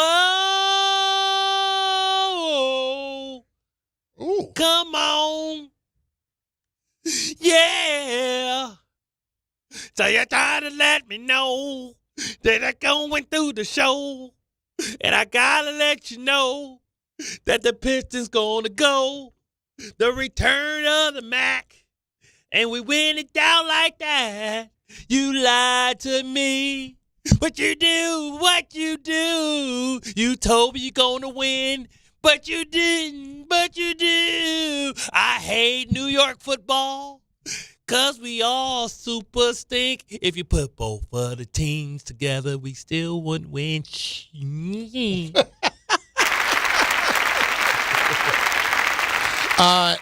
This just in, where is it? We have some breaking news. Can't wait. In relation to the Giants this Sunday. Can't wait. Jaxson Dart out for Sunday. Out. What a shocker. That, according to Mike Kafka, who announced it and said that he has not yet cleared concussion protocol. So Mike Kafka says that he is out Sunday against the Lions. They haven't followed up, like literally said it within the last 3 to 4 minutes. Did he say that Jameis is going to start? I quit playing. No, Russ is starting. No, listen, I'm just making sure. Making sure. Of course Jameis should start. Of course he should. He was fine the other day. It was fun. Take those chances. Man, that Harlem Chuck Shake, it up, man. That Harlem Shake was worth my... It still makes me smile. I was watching it today. It is pretty good. It is absolutely pretty good. Bart and Carlin, ESPN New York, and on the ESPN New York app. How about some audio files from young Tom? The audio file. There he is. He's Tom Bauer. Single now, ladies. He was taken up until recently. And properly rested. Any comments, Tom? No comments. Okay. Just thank you for the support, I guess. Sure. Always. We always got you back. At any rate, so... There's a lot going on there with that voice. It's cracking a lot these days. Yeah, that's not good. It's not what you want. Someone who it happens to all the time. Mm-hmm. Like, I heard a highlight the other day. Somebody called, was like... That's before you got your couch. So, at any rate, Jaxson Dart's out Sunday with a concussion. Getting that couch make me yell like that. That's because he got hit quite a lot when he was running. You know who also got hit quite a lot as a quarterback last night? That would be Josh Allen. 8 sacks. The Texans laid on Josh Allen. How's it feel to be sacked 8 times, Josh Allen? It's not fun. I ran into a couple myself. I got to be better with throwing the ball away and living to see another down and letting us play some situational football and pinning them deep. And too many times I was going backwards, and I got to be better on that. Listen, I'm not going to kill Josh Allen. He's gotten so much better in terms of turnovers and stuff over the last few years. But I could not believe that on some of those plays he's reverting. That he was still taking the sack. He's reverting. I mean, you talk about the one when Will Anderson missed him, laid down, got up. He was still running in reverse field. And still chased him down? Right. Yeah. Like, yeah, you might want to just, throw it away, bud. You don't have receivers that's got that invisible juice like Willie Beeman. And when he finally got brought down, there was one of his offensive linemen standing over him, and I'm sure that he was screaming at him, like, throw the damn ball. Hey, bro, come on, bro. You got to be better. You're going to get me fired. That's the problem, is you do that to the offensive line, and it makes them look bad. There's no need for that. Yeah, man.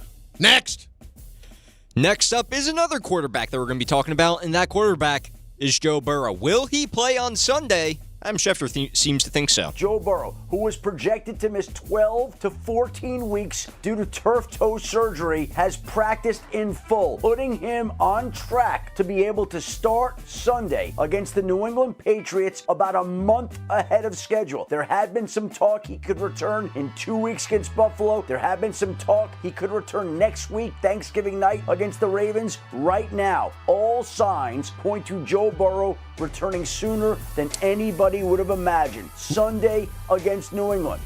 Let me ask this question. They're 3-7. Yeah. We talked about who they're playing coming up. Is this is going to sound strange, but I'm asking it nonetheless. Is this a way for Burrow to improve not his stock, but his ability at leverage and saying, like, get me out of here? If he comes back and plays now this season, like, look who this guy is, and you got him stuck in Cincinnati. Nah, remember, I know I'm reaching there. The Cincinnati Bengals are a stubborn-ass place. Yes. Remember Carson Palmer said, I want out, and they said, well, you're on the contract. And he said, I want out, you're on the contract. And then he had to retire. Yep. And then Hugh Jackson, who was his coach, his coordinator, got the head coaching job with the Raiders and convinced the Raiders to give up 2 first-round draft picks for an injured Carson Palmer. It took 2 first-round draft picks for a dude that was retired for Cincinnati to say, all right, whatever. And they didn't trade Hendrickson, right? Oh, of course not. And remember, Ocho wanted to be traded many times. And it was like, nope. It's not the place to be stuck. The good thing is they won't fire you if you suck, but they won't move on if you're good and they suck. Next. Speaking of moving on, it seems like a few Eagles want to move on from their current team. And yeah. God. Yeah, it's not what you want. But I'm smiling because it's the Eagles and they're frustrated. Let's go A.J. Brown. Well, we're going to hear from A.J. Brown in a minute, but first I want to hear from Jalen Hurts on reports of players being frustrated. I'm not surprised. I'm not surprised by anything. I mean, this is kind of the nature of the position, like I said, but, I put my energy and I put my focus on trying to go out there and do my best and trying to learn, trying to build, trying to take in the things that I can to improve. And so, I've said this before about winning and success and all those things. Like, that doesn't do you anything in the present. It's only an experience that you can lean on as you go forward. And so, you lean on all those successes, you lean on all the trials, you lean on all the different things that you've experienced, you use them. Ultimately, it's about how you navigate what's in front of you and how you respond to these things. And so I think the response is more important than anything. It's about pushing forward, about finding ways to grow. Good for you. Push forward. So, A.J. Brown.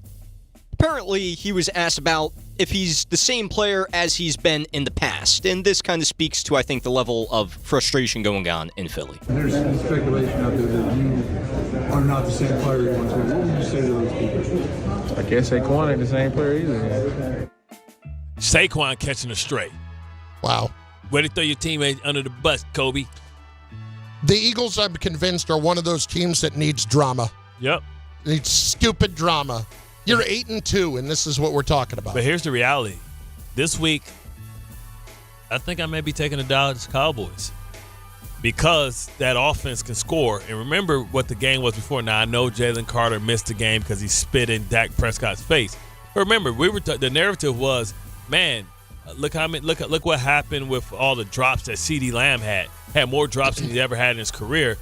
This team has already played each other week 1, and it came down to the wire. This is without Quinnen Williams. This is when Pickens, we were talking about his effort and how lazy he was.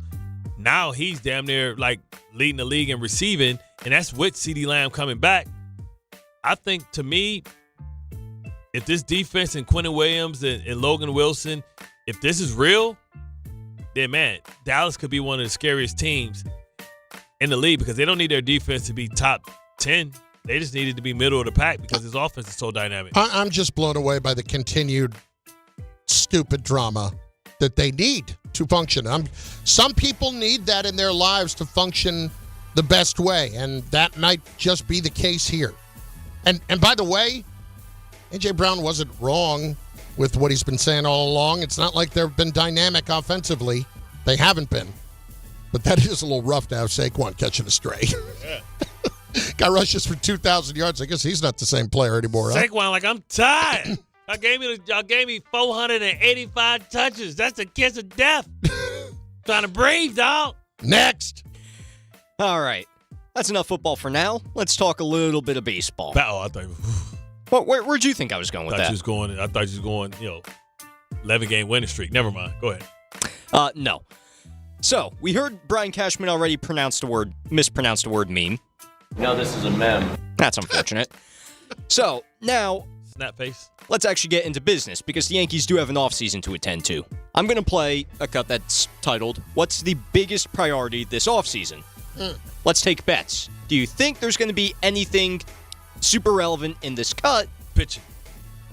Well, is there going to be anything that you think will take away is relevant? Because Brian likes to beat around the bush a little bit.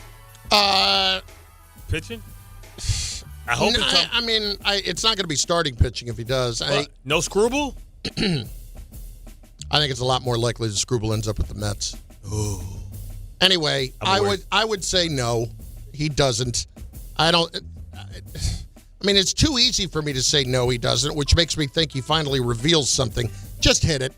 Let's see. It depends. First order of business, we got Grisham in the fold. One of our big hitters and defenders is back, so that solves one area of our needs, but we have two big important free agents that left us. Grisham was one, Bellinger's another. We'd love to have Bellinger come back. Talked to Scott Boras yesterday about Belly and other free agents of his. I talked to Casey Close today about his free agents. He's got Kyle Tucker, amongst others, so that's the nature of the beast in the winter. You play it out. You talk to the different teams. I had several conversations with teams today. Try to find a way to either make a trade or add a free agent and keep going and keep going and keep going. So the team that we had last year, which was really good on paper, but fell short of our ultimate goal, is now depleted because of free agency. So we got to find a way to at least get back to where we were, but the ultimate goal is to make it better. So got a lot more work to do and the whole winter to do it. Well, he threw a couple of nuggets there, but I think, when he mentions Kyle Tucker, that's merely out of negotiating with Bellinger or whoever.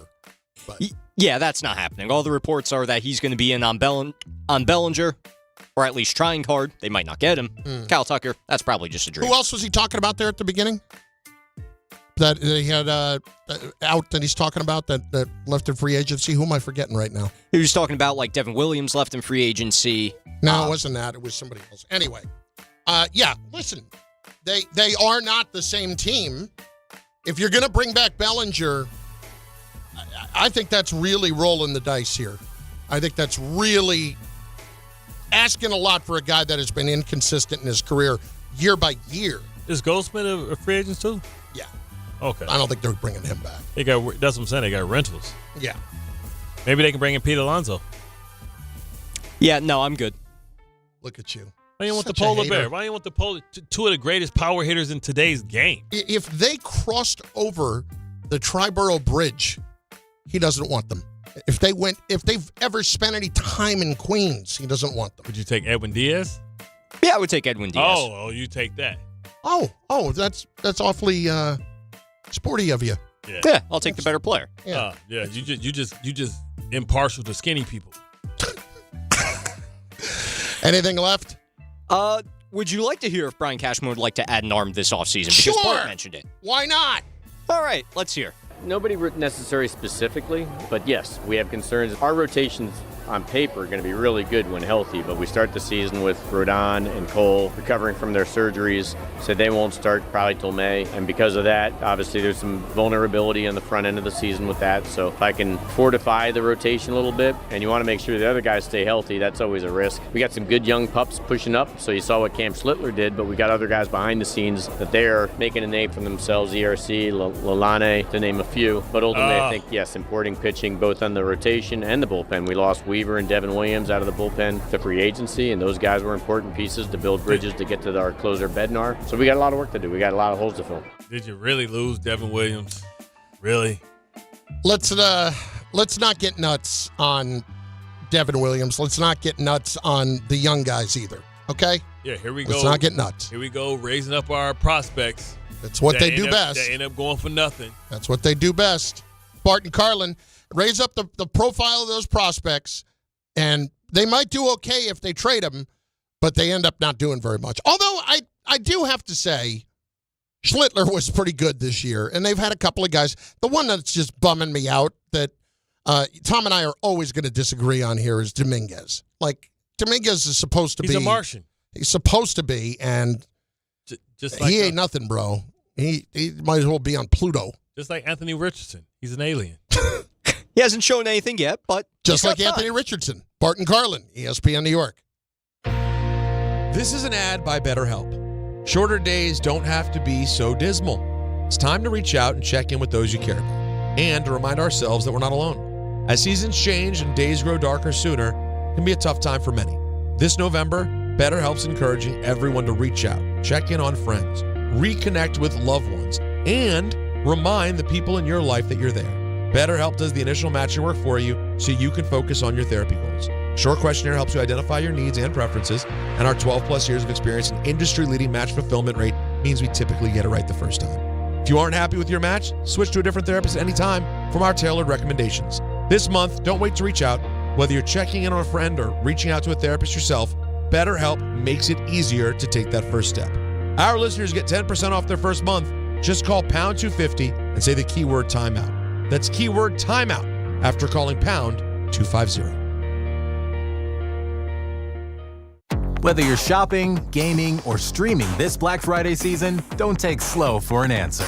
Get Optimum Fiber for the fastest, most reliable, and most consistent internet speeds. Starting at $25 a month, call 888-4OPTIMUM or visit Optimum.com to switch. Act now and get a full year of Netflix, an unlimited mobile line, a $400 prepaid card, and more, all on us. Call 888-4OPTIMUM or visit Optimum.com today. Optimum, don't take slow for an answer. Terms apply. See Optimum.com for details.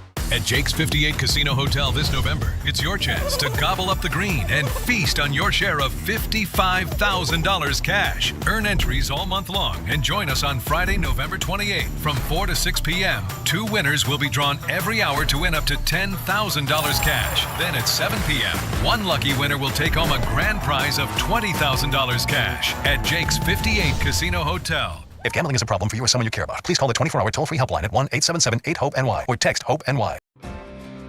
Out here, days are getting a little cooler, and mornings are starting with a few more layers. It's the season for more time at the grill, more feed for your animals.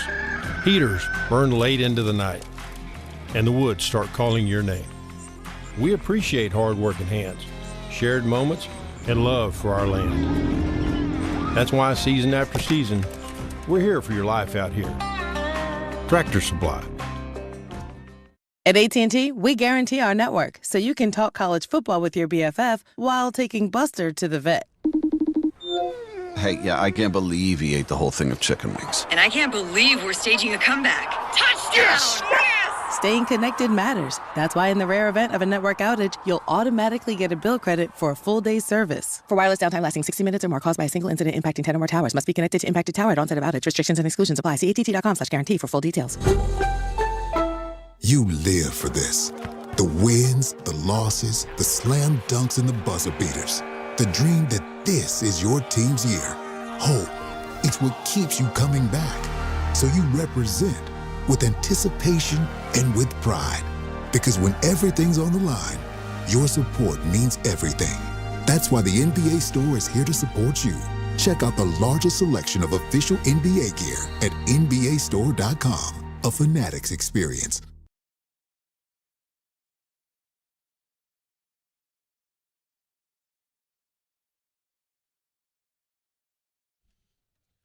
Blood sugar was low. Get your freak on. Get your freak on. See, but this is Tom foreshadowing. Watch that chick. Yeah. I see you speaking subliminally. I get Tom be putting it down. Wink at me now. You know, I don't think everything has a subliminal message, Bart. I do like your imagination, though. So you just played Get Your Freak On for no reason. I want to be clear that I'm not saying that you're a virgin when I say this. Be in touch for that's the very the song first time. that is on in the 40-year-old virgin when he goes back to the car with the girl who's the drunk, and he's going to go hook up, and she's singing Get Your Freak On. It's Get Some French Toast. Put your heartbeat. I could see you in the car next to mine. Trying to manage that situation. But I in no way am I suggesting that you're the 40-year-old version. You're not. And you're thank you. I appreciate it. No, you're not. I'll be yours. Absolutely not. To the end of time, how you make me feel. You got to pay the royalties on this on YouTube, bro. You're killing me here. No. When you sing it, that's what you got to do. Madonna's from Michigan. We good. Yeah, okay. She just hit you for about $10,000. Listen, Madonna just want to get her freak on. She want her chi back, the downward dog. That's all good. Game time brought to you by Tullamore Dew Irish Whiskey, because when it's game time, it's telly time. Let the stallion run.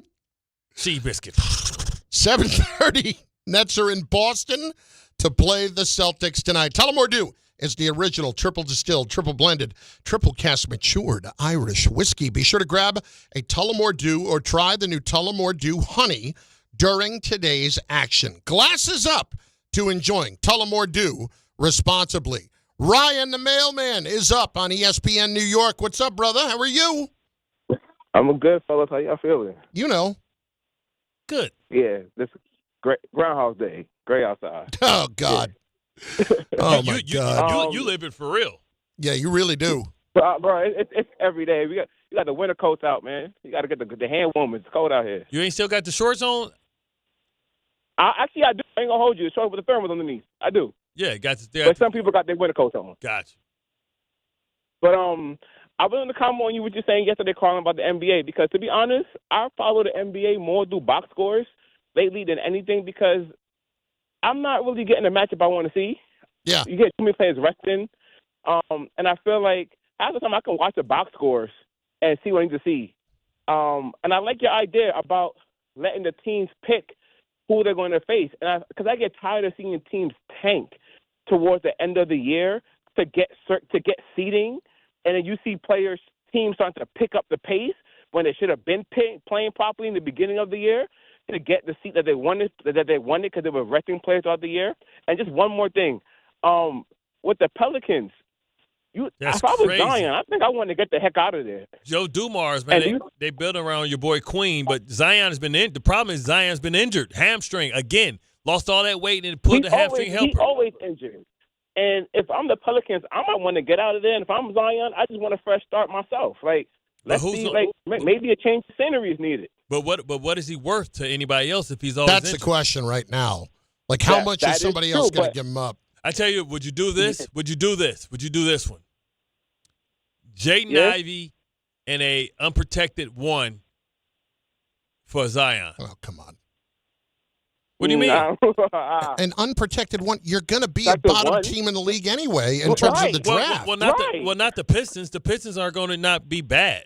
No, I'm saying the Pistons are going to be good, so what does it matter to have an unprotected pick? Okay, well. Doesn't mean jack. But I say that because Joe Dumars is there. Yeah. He can talk directly to the Pistons. The Pistons probably need another big man. Jaden Ivey has been injured the entire time, so Jaden Ivey doesn't have to. Can I stop you? No. I got to do better than that. You wouldn't trade Jaden Ivey. Like, that gives them a point guard that they can have that's explosive, that averages over 20 points. Zion is giving you nothing. And for the Pistons, this is just a bonus player that, if healthy, he can give you something. Because remember, the Pistons have more salary cap space than anybody, because the only person that they're paying is Cade Cunningham, and the second most expensive player is Tobias Harris. It makes all the sense that you wanted to for the Pistons. I'm not arguing it from that standpoint. If I'm the Pelicans, I got to do better. You're dumping salary, and you're getting a player in his prime. You're getting a player that's 24 years old. But who's been hurt and hasn't really shown it fully yet. Jaden's gotten hurt one time. Yeah. He broke his fibula. Like, that was the first time he's ever been hurt. Okay. And he was coming on last. Listen, I like him as a player. I understand that. I got to get more. But you got to know, for Zion, you're not getting more, because he hasn't. Zion is trading for Zion is like somebody trading for Vera Tucker right now. Yeah, it sounds good on paper. It looks good, but he ain't never been healthy ever. So why do you want him? I want him because, for me, he's a luxury, because Jaden Ivey, we're winning without Jaden Ivey. And we may not want to pay Jaden Ivey that Supermax money. We get Zion in. Zion isn't making that much money. Remember, he didn't get the Supermax. No, I know, but I still, with Zion at this point, if I'm the Pelicans, I need to do better. I need to do better than that. The pick is just a late first-round pick. That's all that is. Okay, so what is proper compensation for a guy like Zion Williams? I got to think about that. I haven't really thought about it enough. He hasn't played a full season ever in his career. Totally understand that, and it wouldn't be what it would have been 2 years ago. Yeah. Okay? Of course not. But when I'm thinking about moving him, I got to be able to sell that somehow to my fan base. I got to be able to sell it better than Jaden Ivey and a first-round pick from a team that's good. But you're dumping salary too. That's major salary space that you get because Jaden's on a rookie deal. You're getting a player that can give you 20 points on a rookie deal. I understand that. That's all I'm saying. I understand. And Joe D down there, they need one because they lost McCullough. I really have let you off the hook here with just trying to fleece the Pelicans. Let's call it what it is, okay? You want to stick it to the Pelicans and get Zion Williamson for nothing.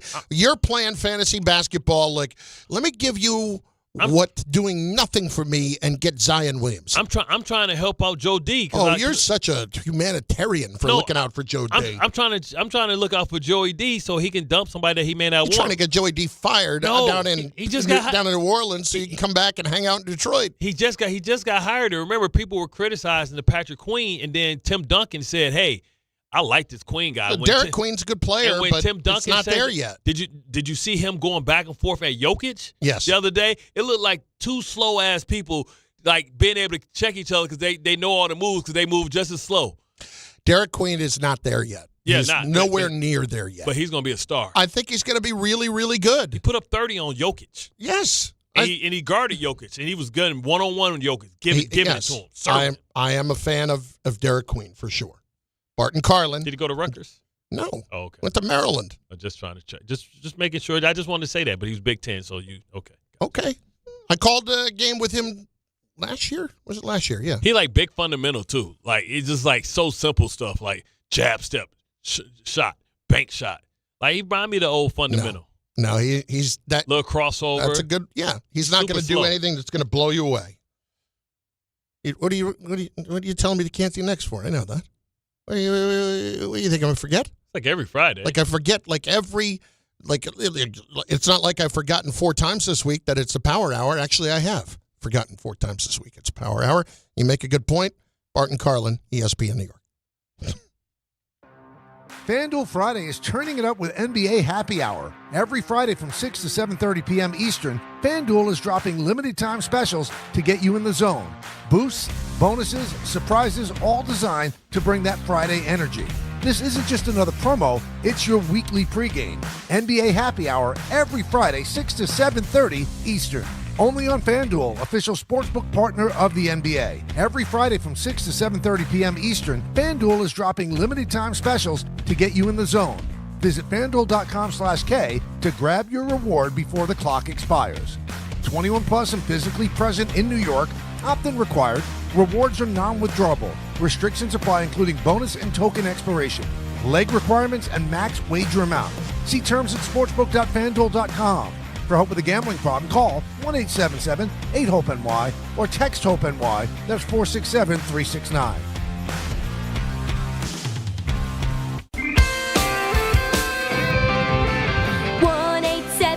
Cars for Kids, KARS Cars for Kids, 1-877 Cars for Kids. Donate your car today.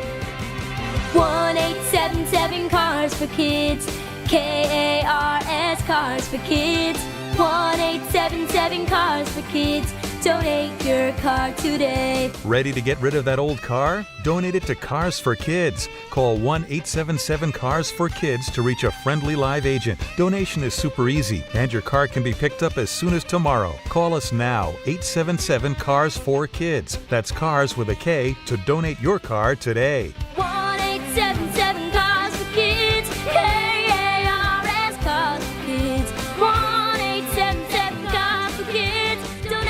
Did you know you can donate real estate too? Go to carsforkids.org. That's carsforkids.org. This is DiPietro and Rothenberg. I got a really bad paper cut yesterday because it wasn't your garden variety. It was on one of those big holiday magazines that you get. Oh, no. Swipe through, and all of a sudden I was like, oh! It was a big, thick book, and I put my index finger there and just swiped across. I was like, oh! I'll tell you And what. now I'm going to have to live with that. It's probably going to be a scar. Morning Start with DiPietro and Rothenberg. Weekdays from 6 to 10 on ESPN New York and streaming live on YouTube. Tire care shouldn't come with extra costs or surprise fees, and it should be simple, straightforward, and stress-free. So at Midas, they're rolling out the limited lifetime tire guarantee. Included with every tire purchase with paid installation, you'll pay nothing for flat repairs, nada for flat replacements, zilch for tire rotations every 5,000 miles, and zero for other preventative maintenance. So with this limited lifetime tire guarantee, you'll pay a whole lot of nothing compared to what the other guys charge for tire care. That's a limited lifetime tire guarantee only at Midas.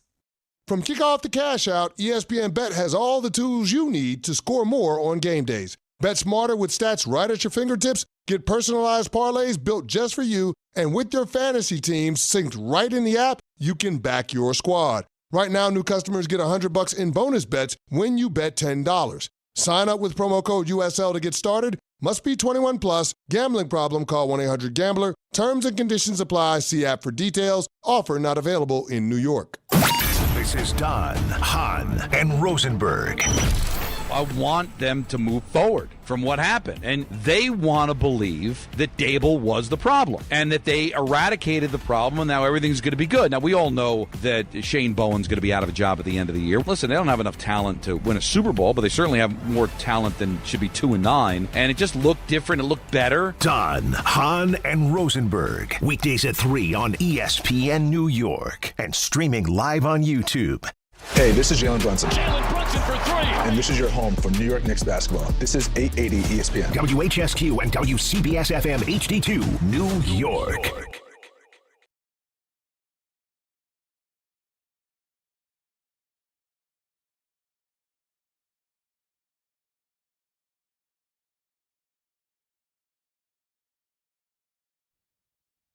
That's right. Bart and Carlin. Noon. Friday, ESPN New York and on the ESPN New York app. What does that mean at noon? It's the power hour.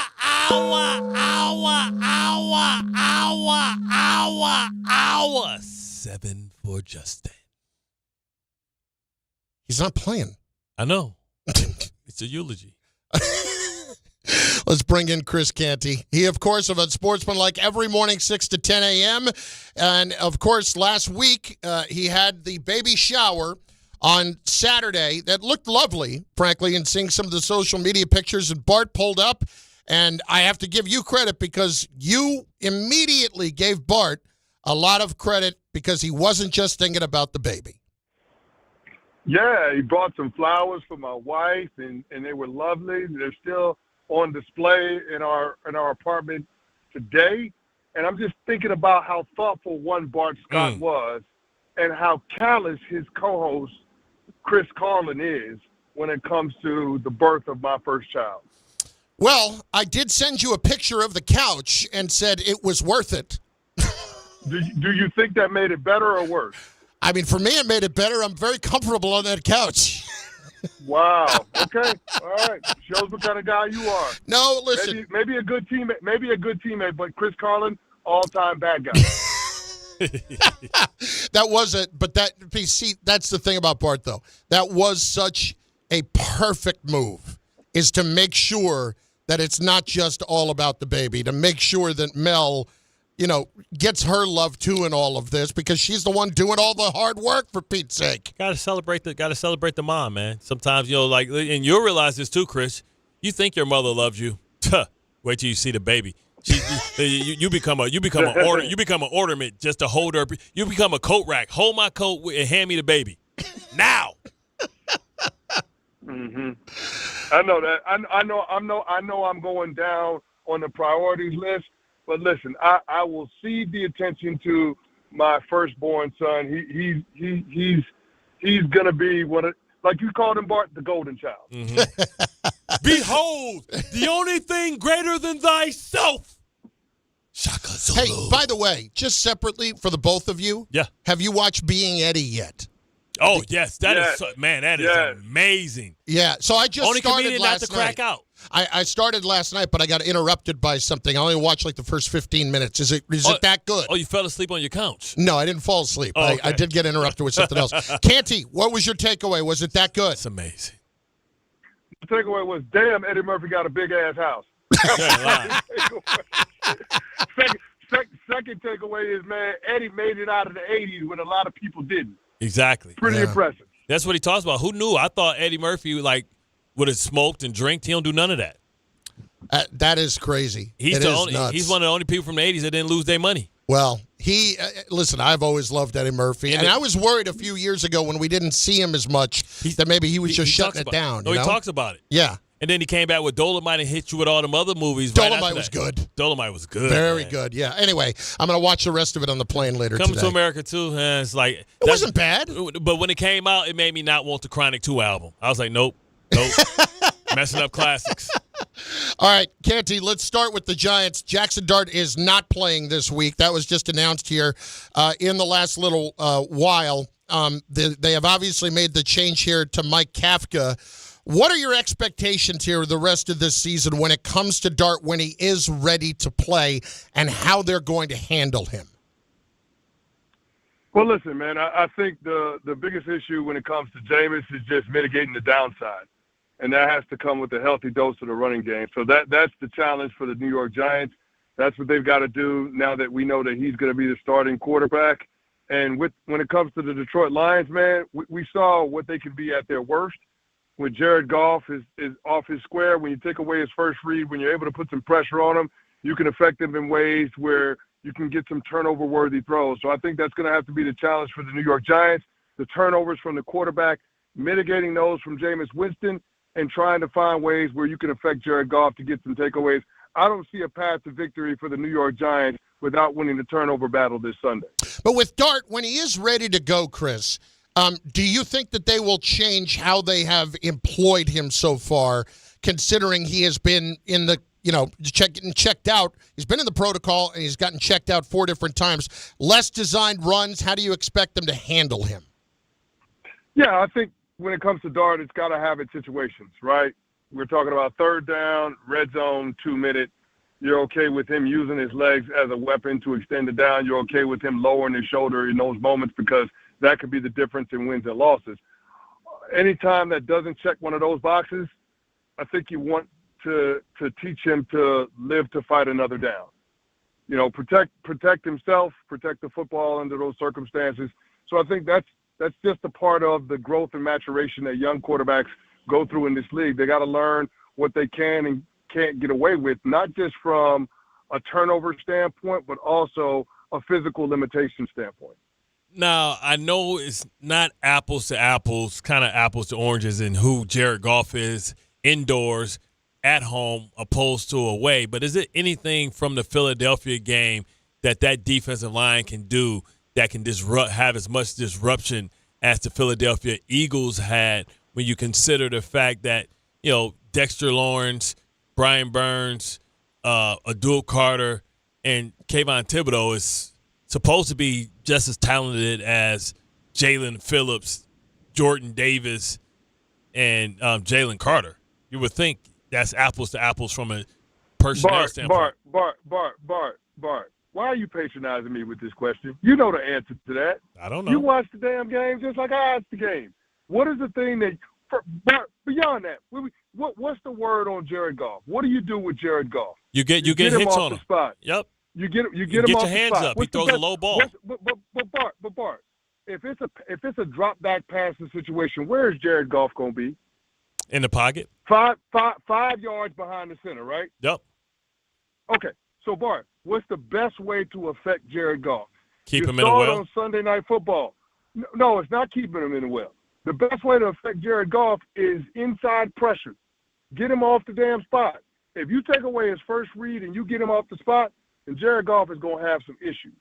And I'm not to say that he's not a good quarterback, not to say that he can't do some things, but Jared Goff, when he's in the posture of having to play outside of the pocket, when he's in the posture of having to go to, go too deep in his progression outside of the pocket, then it's advantage defense. And I think that's one of the great things that the Philadelphia Eagles defensive front did. They found creative ways to break down the interior of the pocket. When you can affect the fabric of the pocket, which is that guard, center, guard trio, when you can push those guys into the face of the quarterback, affect his vision, force him to move around, force him to alter his footwork, I think those are the things that can play into a defense's hands when you're facing a quarterback like Jared Goff. So I think that has to be the strategy for the New York Giants, utilizing Dexter Lawrence, being able to single him up, get some one-on-ones, making them 5-0 the protection. That means walking up linebackers from the second level, potentially walking up safeties from the third level, making them go 5-0 on the protection, man protection on the offensive line for the Lions. I think that's the way you can affect it. You can get some one-on-ones. You can let those guys go to work on those interior guys from the Detroit Lions offensive line. This is not the Lions offensive line from years past.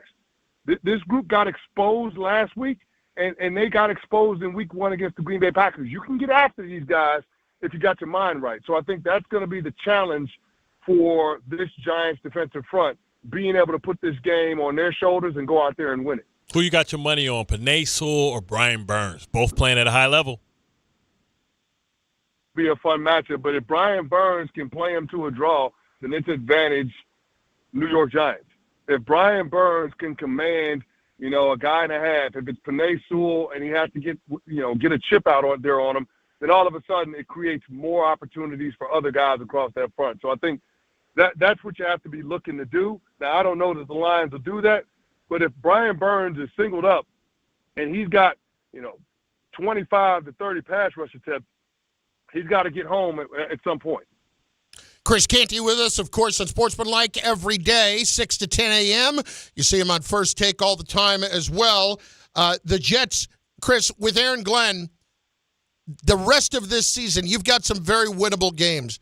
How important is it for the Jets to go ahead and get some of these wins to build toward what they're trying to do and build a little bit more confidence in what they're doing versus, putting themselves in a better position for the draft? Well, I think the key for the New York Jets is just to establish an identity. What are you going to be as a team? How are you going to try to win games in the Aaron Glenn, Darren Muji era of Jets football? I think being able to do that goes a long ways to,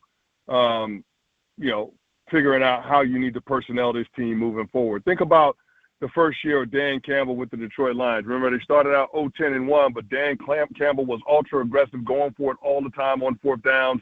They wanted to be physical. They wanted to be tough-minded. And I think that there are a lot of lessons in there to learn from if you're Aaron Glenn. Having some semblance of an identity, being able to set a tone in terms of being a tough out, and knowing what your path is to being able to compete every single Sunday. Giving those players in that locker room that kind of clarity, I think that's going to be huge for him. Now, yesterday we saw the Texans go to work on Josh Allen, and we understand that when you can hunt with four, you can do some things on the back end, especially when Buffalo has no receivers at which you really care about, with Keon Coleman not figuring out how to mature a little bit. But when you look at this AFC landscape, we have Kansas City, we have the Chargers, we add the Texans into this, the Jacksonville Jaguars. I mean, people haven't really looked at the schedule of the Colts, but the Colts have, I think, one of the craziest schedules going forward. And they're top 5 in remaining strength of schedule. Yeah, they've got a tough schedule. So we know that everybody can't make it. Who do you have as your final 7 to represent the the AFC? Man, that's a hell of a question, Bart. To me, I think that as long as all things are being equal when it comes to health, and when I say that, I'm specifically talking about Josh Allen. We know who the divisions will likely be, and we know who the wild cards will likely be. The only one that may be up for grabs is that AFC North, because everybody's kind of right there. We'll have to wait and see how things go after this weekend. But we know that the Buffalo Bills and the New England Patriots will be in the playoffs. We know that the Colts will be in the playoffs. We know that the Broncos and the Chargers are going to be in the playoffs. You think the Chargers are going to make it? Yeah, I think the Chargers will make the playoffs. I think the Chargers will absolutely make the playoffs. You got 6 games, and you need 3 wins. They'll make the playoffs. So the question then becomes, who wins the AFC North and who gets that last wild card in the AFC between the Baltimore Ravens, the Cincinnati Bengals, the Jacksonville Jaguars, the Houston Texans. Like those are the teams that we're looking for. Who gets that last wild? Kansas City Chiefs. Who gets that last wild card? I mean, do you see a scenario? Is this because the crazy part is the Colts have Kansas City, the Texans, Jacksonville, Seattle, San Francisco, Jacksonville, and Houston again. But I think you don't think the Baltimore Ravens win the division? I think the Steelers don't make it. I think the Chargers don't make it. I think the Kansas City Chiefs finds a way to sneak in, and maybe Jacksonville find themselves outside looking in. You trust the Jacksonville Jaguars? I don't. No, that's why I said outside looking in. And here's the thing I have with the Ravens. Like I want to believe in my Ravens, but I also know the Ravens have 2 games against the Steelers, 2 games against the Bengals left to go, and Joe Burrow may well play this weekend against the New England Patriots. So we'll have to wait and see, man. That AFC North is a crapshoot. I have zero faith in the Pittsburgh Steelers, but I ain't rushing to put a lot of stock in any of those other teams either. Chris Canty with us. It seems to me that the Philadelphia Eagles need drama to succeed. It feels like they need something to feed off when they're bored. What is your take on everything going on there for a team that is 8-2? Listen, I know we don't like the messenger. I know A.J. Brown is real noisy, but I don't know that A.J. Brown is altogether wrong in voicing his concerns about where the offense is. Because if we think about it, he probably doesn't want his team to be this year's version of last year's Kansas City Chiefs, a team that skated by, won a lot of close games, but when it came to the championship rounds at the most inopportune time, they got their asses kicked. So, I mean, it's too late at that point to cry over the spilled milk. You know, as Michael Kay always says, sorry doesn't fix the lamp. A.J. Brown is trying to create a sense of urgency to get the things that he knows needs to be fixed done now, as opposed to waiting till later.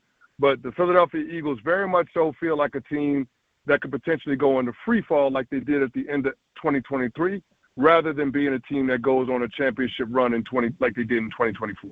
So do you think that because I believe that it was more about Dallas defense and the new personnel than it was about the opponent they were playing, which was the Oakland Raiders, who can't stop anybody. Do you believe that the Dallas Cowboys is a live dog against the Philadelphia Eagles? And if so, if they get in, what can this team do with that outstanding offense and George Pickens playing at the level that they see him playing at? Listen, Mel Kiper comes on our show Unsportsmanlike weekly on ESPN Radio, and he says this all the time, and I got to co-sign it. If you can't block them, you can't beat them. Based on where both of these teams are at, the Dallas Cowboys can block people with their offensive line, and they can beat blocks with their defensive line. And this is a bad week for the Philadelphia Eagles offensive line to be shorthanded. No Lane Johnson, essentially no Cam Jurgens. It's a bad week to be going in with 3/5 of your offensive line. Bad week. So, I mean, I'm not going to say that the Dallas Cowboys are going to pull off the upset, but what I will say is this is going to be a real competitive game. And remember the first one. If you add me to pick a side on it, Bart, because the line is 3.5, I would go with the Cowboys at home getting the 3.5 points. You know, Dak Prescott has not lost a home division game since 2017. Yep. So I'm just saying, if you're going to if you want to lean one direction, I would say, based on the line, giving the Cowboys the benefit of the doubt wouldn't be the worst way to go. Canty, great stuff. We'll talk next week, brother. All right, thanks, fellas. Have a good weekend. You too. We're going to invite you over to sit on the couch. Trust me, there's going to come a time that he wants me to invite him over. Yeah. And usually that's going to be when that baby's sick. And everybody in the house is sick, and everybody in the house, you know. You need to go stay somewhere else, man. Trying to get out of town. Well, how big is that couch? You got room on that couch? You know, that don't usually happen until the kid gets like 2. Like with 1, you keep them away from everybody. When they start going to school, coming back, man, everybody gets sick all the time. You know what a couch doesn't do? Cry in the middle of the night. Couch doesn't do? Get sick. Wah.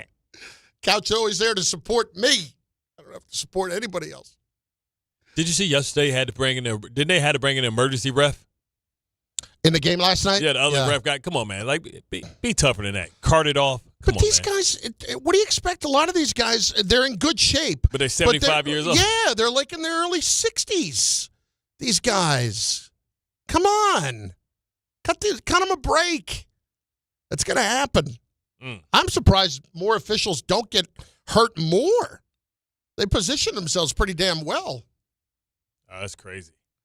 Roy Ellison had to come in and fill in as the ref. Oh, Roy.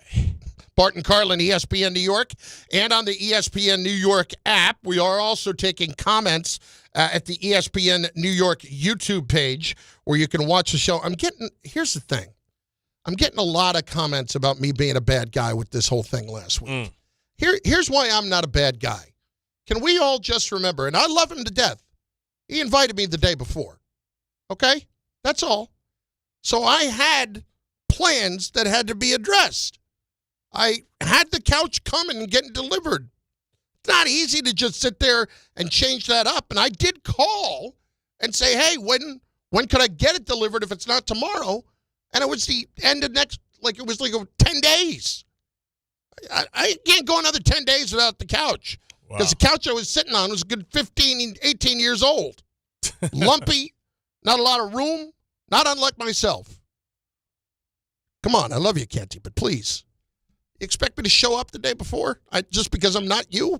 I mean, it did the same thing to you. You had to, by the way, thanks a lot. You had to go and show me up and give him presents to his wife, presents to the kid, presents to everybody. Well, you gotta try and when you have a friend you want to hang out, you got to be the good friend. You know what I mean? Wouldn't it killed you to throw my name on a card?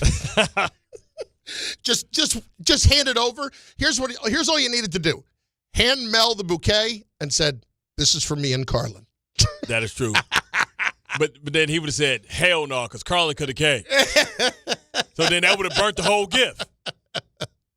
It's Bart and Carlin on ESPN New York and on the ESPN New York app. In just a few moments, we will have Sideline to Sideline. We still have our picks to come later in this hour.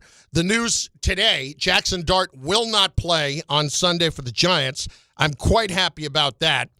Not because he's still hurt, but because there's no need to rush anything that's going on here.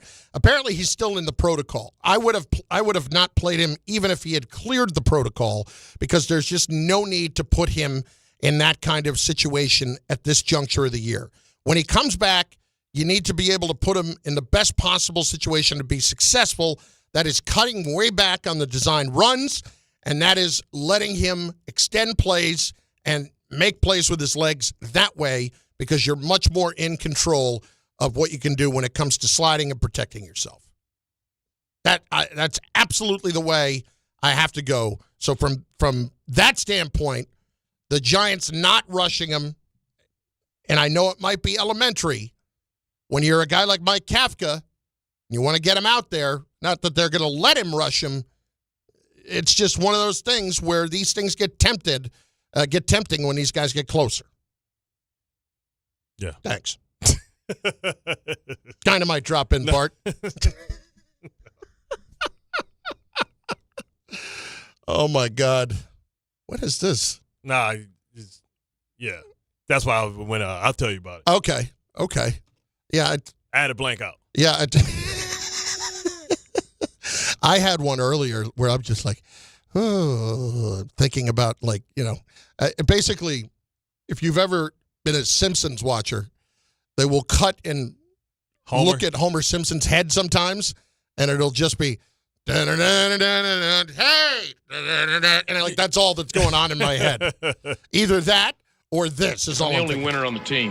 The rest of them are losers, either by choice or by birth. You can thank Fortenbaugh for that. He was the one who brought up that comment that we kept playing it. We need to figure out we need to have our top 5 drops that the people love.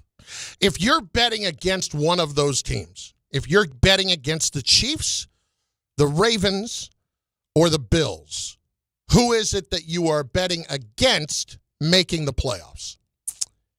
That's what and I know what I'm saying, because obviously the Bills are in a much better position at 7-4. But for me, the harder path is, to me, the Chiefs.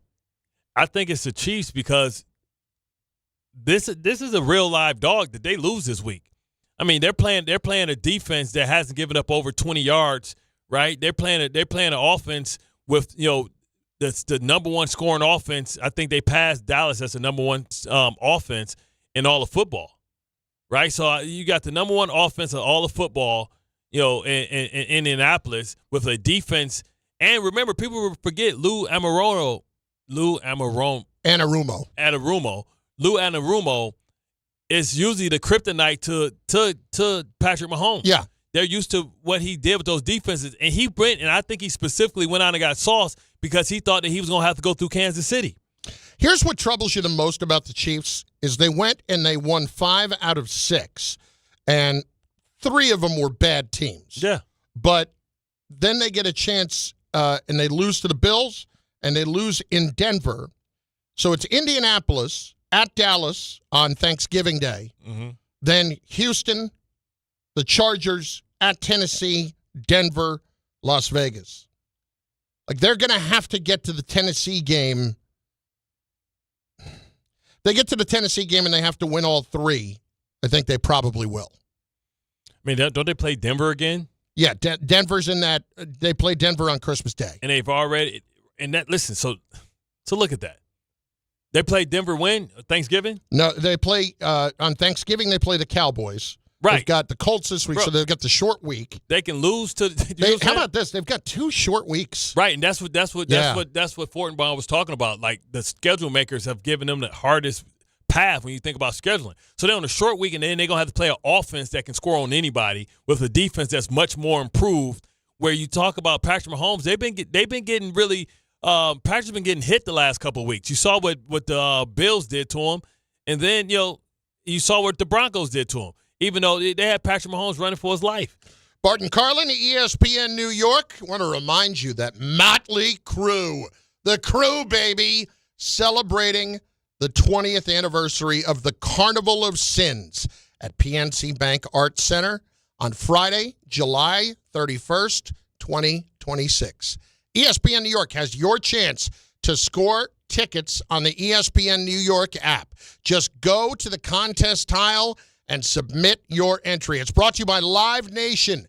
Tickets on sale now at livenation.com. In moments, we've got Sideline to Sideline. We've got NFL picks all on the way on ESPN New York and on the ESPN New York app. Not sure who to bet on this weekend, USC or Oregon? The Ducks are favored by 10 points. Will they cover the spread? What about Nebraska or Penn State? The Lions are favored by 9.5 points. Join one of the nation's top sports betting analysts, Joe Wiz, on the Fine Line Saturday at 8 a.m. The season is on the line for the Chiefs as they host the Colts. Plus, the Wiz talks basketball, hockey, soccer, and more. Follow the Wiz on Instagram at Joe Wiz Sports. It's the best bet in town. The Fine Line with Joe Wiz, Saturday at 8 a.m. Be ready to win. The Fall Savings Event continues this November at Bay Ridge Mazda. Lease the 2025 Mazda CX-30S for as low as $169 per month, or the 2025 Mazda CX-5 Select for as low as $229 per month, and get as low as 0.9% APR financing rates on select models. Plus, enjoy 1 year complimentary of Bay Ridge Plus benefits like ding and dent coverage, key replacement, windshield protection, and roadside assistance. Visit them in Brooklyn or online at BayRidgeMazda.com. Bay Ridge Mazda, where confidence comes standard. See dealer for details. For over 100 years, Slomin's has been your trusted partner in comfort. When it comes to home heating oil, we deliver more than just quality fuel. We deliver peace of mind. With price protection, automatic deliveries, 24/7 service, and up to 30 days to pay your invoice. Our dedicated team is just a call away, ensuring you stay warm and comfortable all winter long. Slomin's, New York and New Jersey's largest heating oil provider, proudly serving our community for generations. Give us a call today at 866-GET-HEAT or visit oil.slomans.com. Murray to the net. Score! The New York Islanders are back in action with a brand new theme night schedule you won't want to miss. Bring your friends out for the holidays and take home a custom holiday replica jersey, or arrive early for special bobblehead giveaway nights for Matt Barzell and Bo Horvat. Barzell for Horvat. Score! Explore the full theme night schedule at NewYorkIslanders.com. This is the Michael K. Show. The Giants are kind of like the Wild Wild West. How is it possible for rookies to be running this wild? When you see teams that are bad, there's a reason they're bad. There's something wrong in the building. And with the Giants, there's something wrong in the building. There's got to be some level of discipline. There just has to be. How could there not be? You let Cam Scatterable put himself in harm's way? The Michael K. Show. Weekdays at 1 on ESPN New York and streaming live on YouTube. Every great team has its core players, but when the season gets tough, adding the right free agent can make all the difference. The same goes for business. At Robert Half, we found that 67% of companies surveyed plan to increase their use of contract talent to handle workload peaks and backlogged projects. With Robert Half's specialized recruiters' experience, combined with our award-winning AI, you can quickly find the skilled candidates you want. At Robert Half, we know talent. Discover how we can help at roberthalf.com/talent. Some people just know you can save money on car insurance by checking Allstate first. Like you know to check Kirk Herbstreit's pregame analysis first, before talking to your brother-in-law. In this game, the key thing to watch will be the offensive line versus their front seven. If they can get pressure without blitzing, this could be a long night. Okay, Kirk. I know stuff. Ooh, checking first is smart. So check Allstate first and see what you could save. You're in good hands with Allstate. Potential savings vary, including based on how you buy, subject to terms, conditions, and availability. Allstate North American Insurance Company and affiliates, Northbrook, Illinois.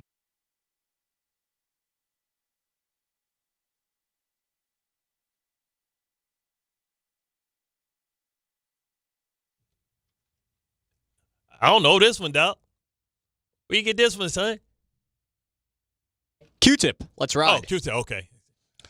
Wow. Did you see what just happened here? I don't know if it's Q-tip oh, my or Mos God. Def. Did you see what just happened right here? Tom, whiter than me, just was educating Bart right there. Yeah, but listen, he's on the Google control. He can Google stuff. It ain't like he just like listen to Q-tip off the rip. He like, oh, let's look at some. You don't know that. I don't know that, but I'm saying like it is possible for Tom to hear a song or find a song when you're just going on Spotify or going. All right, that's a fair point. That's a fair point. It's like I can pull up a rock and roll. It's just like Tom trying to. It was almost like he's trying to take my black educate card. you on things cultural, and that's just not something I can take. Come on now, come on, Bart. That's Q-tip. Come on, man. Yeah, you did. There was a little bit of disdain in your voice. What do you mean? You don't know what that is? Come on. Wait. And it was actually instrumentals too. I don't know every song by the instrumentals. There was a degree of that to you. You know that. Who the hell am I? There was a tinge of, who are you? Come on. Who the hell am I? Shazam? I'm sorry you feel that way. You know what I'm saying? Am I Napster? I'm too young to get the Napster references. Oh, shut up. Yeah, but you exactly. You were still in music. Yeah, you were around at Napster. That was, 25 years ago? I'm 26. All right. Well, you know what it is. Yeah, listen. You saw them CDs. You saw them CDs for your cousin that was still in music. I didn't see Mickey Mantle play, but I know what he is. Come on now. I'm not a smart man, but I know what love is. Let's go sideline to sideline. It's gonna happen. This is Sideline to Sideline. Go with Bart and Carlin. All right, Thomas, the floor is yours. All right, so you mentioned the whole Jaxson Dart thing. We've known that for about an hour now. He's not cleared the concussion protocol. Again, that's per Mike Kafka. He will not play on Sunday. There are two more updates I have for you guys regarding the Giants' injury report on Sunday. Kayvon Thibodeau and Paulson Adebo will also be out on Sunday against the Lions. Well, Adebo, after what happened this past week, I mean, an hour before kick, after inactives were already in, you know what? I can't really go. Did he get hit in the head? What's the hell wrong with him? It was the knee that was bothering him. But the thing is, like, you think you would know that sooner than that. He's like, man, they're playing shorthanded. He's like, man, listen, we ain't going nowhere. The hell I'm going to put myself at risk for? You think? Speaking of that, you think that's what's going on here with Thibodeau? Thibodeau's on the contract for 2 more years, so I don't think that's going on with Thibodeau. 2 or just next year? Next year. Well, so next year, I'm saying this year, next year. I mean, so he should be saying, hey, can't really trade me. We don't know how Abdul Carter, how good he is. He only got 1 sack. I did more than that. Next. Not much, but some. Next. All right, so I have an Aaron Glenn cut for you guys, and it's something we talked about earlier in the show. Okay. Would you prefer building a team first or getting a young quarterback? So it kind of goes back to that discussion of would you rather win some games here, show you can improve, or would you kind of rather lose out? So, Aaron Glenn, what do you say? I think it depends on, where's your team at right now? And you always look at that, man, do you have the talent or the skill on the outside, whatever, in the backfield to be able to say, listen, we're going to get a rookie quarterback and let those guys make plays for him? Do you have a guy already? And usually if you have a guy, those guys, he can make, the skilled players look better than what they are too. To me, it always depends, and that's a good question. It always depends on who you have, and that's why I want to answer that question, because it's tough, to really answer just straight on. But you didn't really answer it unless you're saying we don't have those other things. Garrett and Brees, I think, would fall into that category, depending on what you think Taylor's going to be. Yeah. And then the other receivers who you're trying to evaluate. I don't know what the answer is there. If they don't feel as high on Garrett or they don't feel as high on Brees, they just paid Garrett. I don't know. When you hear an answer like that, that doesn't make me think that Aaron is too hot to trot to get a quarterback right away.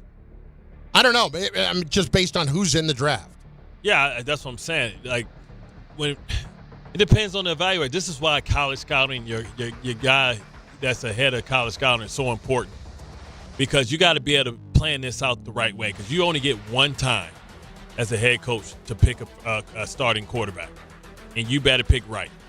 And sometimes it's okay to punt and get a better team, because if you get a better team, it kind of gives you an opportunity. They've already strike one with Justin Fields, selling to Woody that, hey, we got to pay this guy a year that we probably going to cut him and let him go and pay him, and he's going to be on our books. Now if you go back and you double down and you take a quarterback, and not next year but the year after that, we determine that he can't play, then you're probably getting fired after 3 years.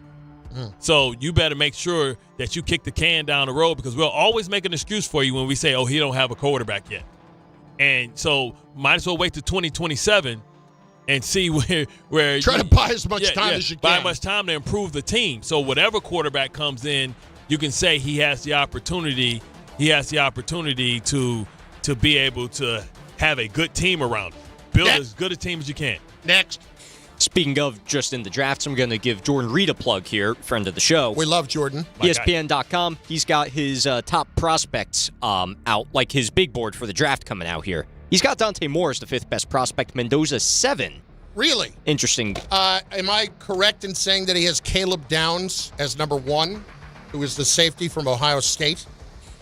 I believe he was number 2. There was an Ohio State linebacker and then another Ohio State player. Yeah, Arvell Reese. Yeah, Reese was number 1. This is Bart. This defense this weekend, they're giving up 7 points a game. I got Caleb Downs, who's the best safety in the country. Arvell Reese, who these are both guys who were top 5 to 8 picks. I got the defensive tackle in the middle, who's an absolute beast, another first-round guy. Sonny Styles is another first-round guy. They've got at least 4 first-rounders this coming year on that defense. And I am going to see that tomorrow. Oh, boy. Yeah, you can do some inside scouting for us. Oh, I plan on it. Do we go receiver? Do we go safety? We need a safety in the worst way. With Kyle Hamilton doing what he's doing. Yeah. I can find out what's going on with Jeremiah Smith. So Jeremiah Smith can't come out till next year. Right. But he and Carnell Tate, the receiver, are both banged up. I don't know if they're going to play tomorrow. So we'll see. They probably say this week, don't worry, we're okay. We can get healthy this week, and we'll treat this as a bye week for you guys. That's fine. Do that at your own peril. Oh, can they come up? Can them Rutgers come and spoil the show? Ooh, that'd be one of the biggest upsets since Appalachian State beat Michigan. No, since Riddick Bowe beat Mike Tyson. Not Riddick Bowe, Buster Douglas. Buster Douglas. I'll tell you what. If that happens, not since Rocky beat Drago. If that happens, you ain't seeing me Monday. I'll still be partying. We're going streaking through the quads. I will be streaking through the quads at Ohio State. Will there be pandemonium in Piscataway? Well, no, because the game's in Ohio. It's in Columbus. It's chaos in Columbus. Chaos in Columbus. That's not bad. I don't think I'm going to get a chance to use it, but maybe. Keep it in the holster. Next. Harry, there's one more from Aaron Glenn. Write that down. Chaos in Columbus. Calamity for the Buckeyes in Columbus. Anyway, go ahead. Anyway, there's one more from Aaron Glenn I want to play, and this is a very good question that somebody asked him, and probably a very necessary question.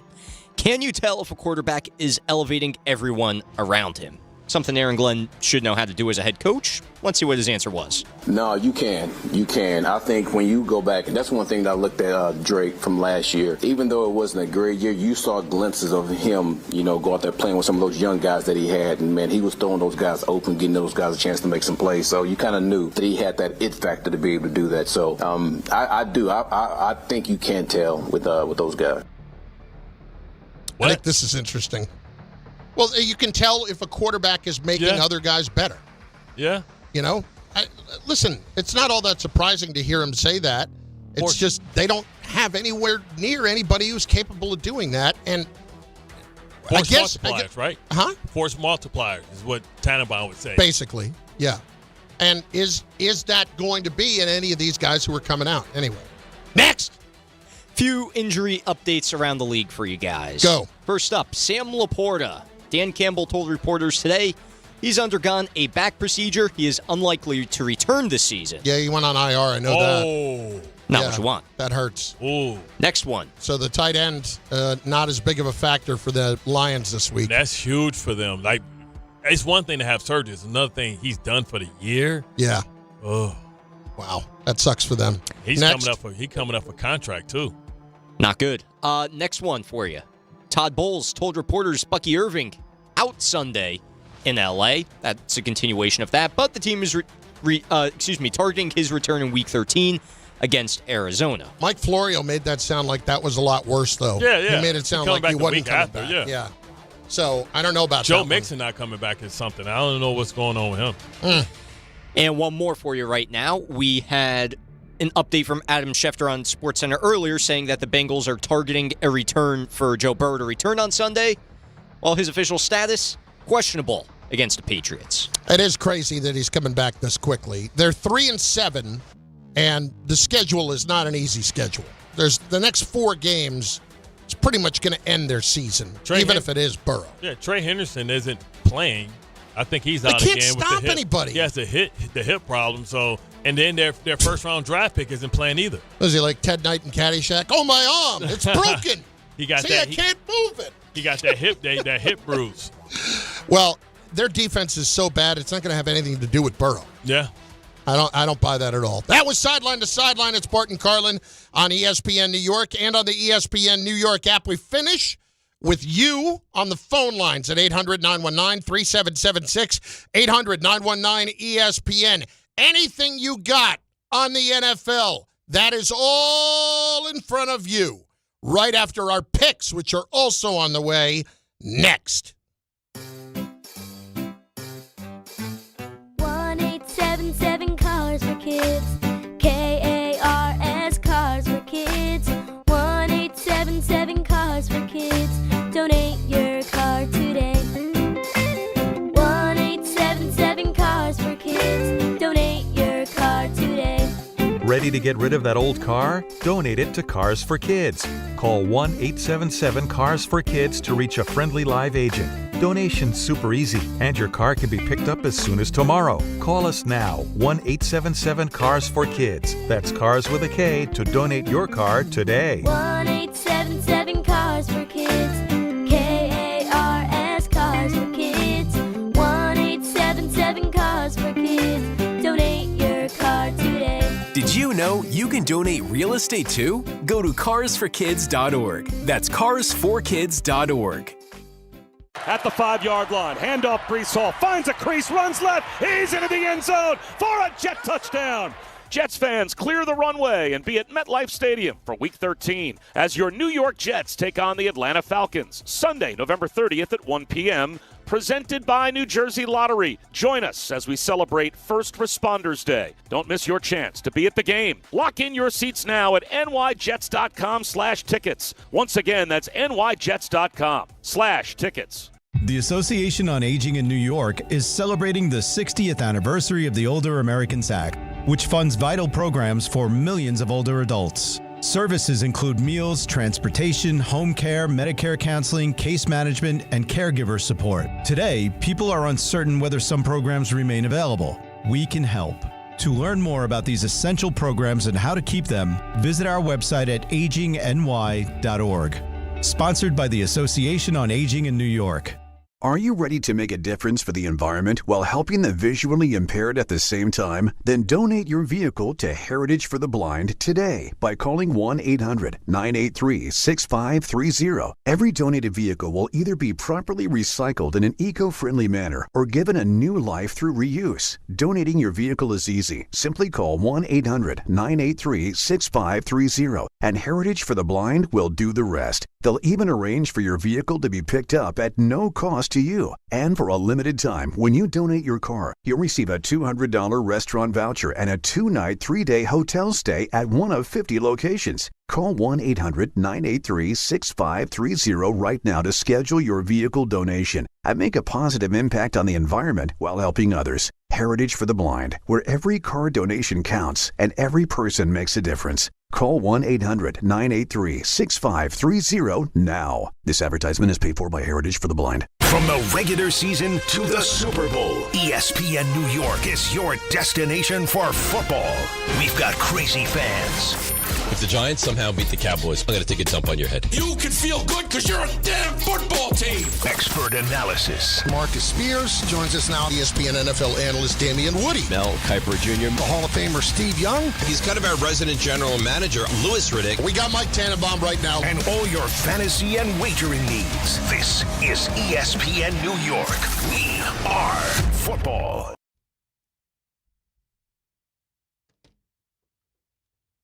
Yeah. Yeah. Yeah. Yeah. 2, 3, damn it, let go. Ow. Just got paid Friday night. Party's jumping. Feel all right. Booty shaking. Dancing to the beat. Oh, yeah. Oh.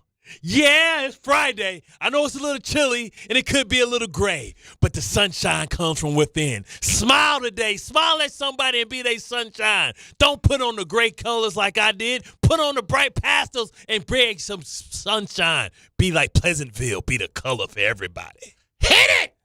Pick time. Let's go. Okay. Way to go, Tom. Smooth, Tom. Way to break up the energy. Way to go. Jesus Christ. I guess we'll do our picks now. Jiminy Christmas. Thanks. Kay thought my tease before was energetic, or I don't know if he was being a wise Did you ass. see Carlin getting it in here? I think he hit the Roger Rabbit, man. He was hitting the running man in his day. I've always wanted to be able to do the running man, and I can't. I've never been able to do it. It's just making your upper body in sync with your lower body. Yeah, that's the problem. That's a big problem. All right, here's the deal. Now, again, the two of us were not together on one Friday, so this is 1 week short of picks. But the overall records right now, Bart last week went 2-1. He is over 500 at 17-16. See, I beat real champion. Oh, that's what I'm talking about. Now we turned it up. We turned the subwoofer on. He doubled up the music. Did you hit that? I didn't hit anything. Nothing. It's coming from your pot. Well, all right. Looks like a wire hit it. Seriously, the wire here hit the button. I don't know what's going on here anymore. Sure. I think Chris is just trying to sabotage the segment because Bart probably has a better record than him. Saboteur! Is Patrick Swayze in here? Oh, my God. Ghost. Anyway, so Bart, 17-16 right now. And I am 15-18. That's where we stand at the moment. I went 1-2 last week. Bart went 2-1. Game number 1. Coming, baby. Lions at home for the Giants. Detroit, 11.5-point favorites over the Giants. No Jaxson Dart. So it will be Jameis who gets the start. No Sam Laporta for the Lions. Bart, 11.5 points. What do you got? Yeah, it's gonna be hell to pay for the Giants simply because the Lions were embarrassed outside in the cold against the Philadelphia Eagles. 0 for 5 on 4th down and a fake punt. Yeah, they're going to get an angry, pissed off Dan Campbell, and he's going to try and run the score up and get them back on track. They didn't run the ball as often as they did. They wasn't physical at the point of attack. I think they run the ball, reestablished the run. Inside of that dome, just too much speed for the Giants, and I think their defense is going to be eating and hunting. And, yeah. They're putting up 40? 34 at least. Wow. For me, give me the Giants plus the points. 11.5 is a lot. That's a lot. It is a lot. And listen, if it was Russ, I would lay the 11.5 without even blinking. But it's Jameis. So I'll give him a chance. And it's not like the Lions' defense is amazing. It's better. They held Jalen Hurts to 16 points. Yeah, that's 16 more than I give up to him. or 16 less than I give up to him. But the impressive part, they held him to 16 points you get the point. After they went for it on fourth down and got it in scoring territory 5 times. No, I understand. It's first of all, the Eagles' offense has not been the same this year. I think we'd agree on that. True. But secondly, I when I think of the Lions, I don't think of a great defense. I think good. I think they're better than they have been. Yeah. That might be because Aaron Glenn's gone. I don't know. But I do think the Giants will be able to score some points in the game. Ooh, and Aiden Hutchinson end up inside that 11.5. That's it. Okay, they lose by 10. That's all. That's all you need. Okay, that's 11.5 is the number. So I will take the Giants plus 11.5. Bart is going to take the Lions minus 11.5. Game 2, the Jets and Baltimore. Also a 1:00 game. Baltimore. 13.5-point favorites with Tyrod Taylor at quarterback. Yeah. Bart? I'm going to take the Jets in the points, man. Like, Baltimore Lamar doesn't seem quite right. And I know statistically this defense hasn't surrendered more than 19 points in a couple, in the last 5 outings since Lamar came back 4 games ago. Won 4 in a row, yeah. They won 4 in a row. The big one was Minnesota, but even Minnesota could run the ball on them.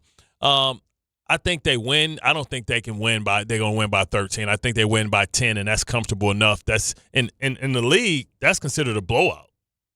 I just think the defense is good enough to kind of be okay. So you're going to take the Jets plus 13.5. Yeah, exactly. So am I.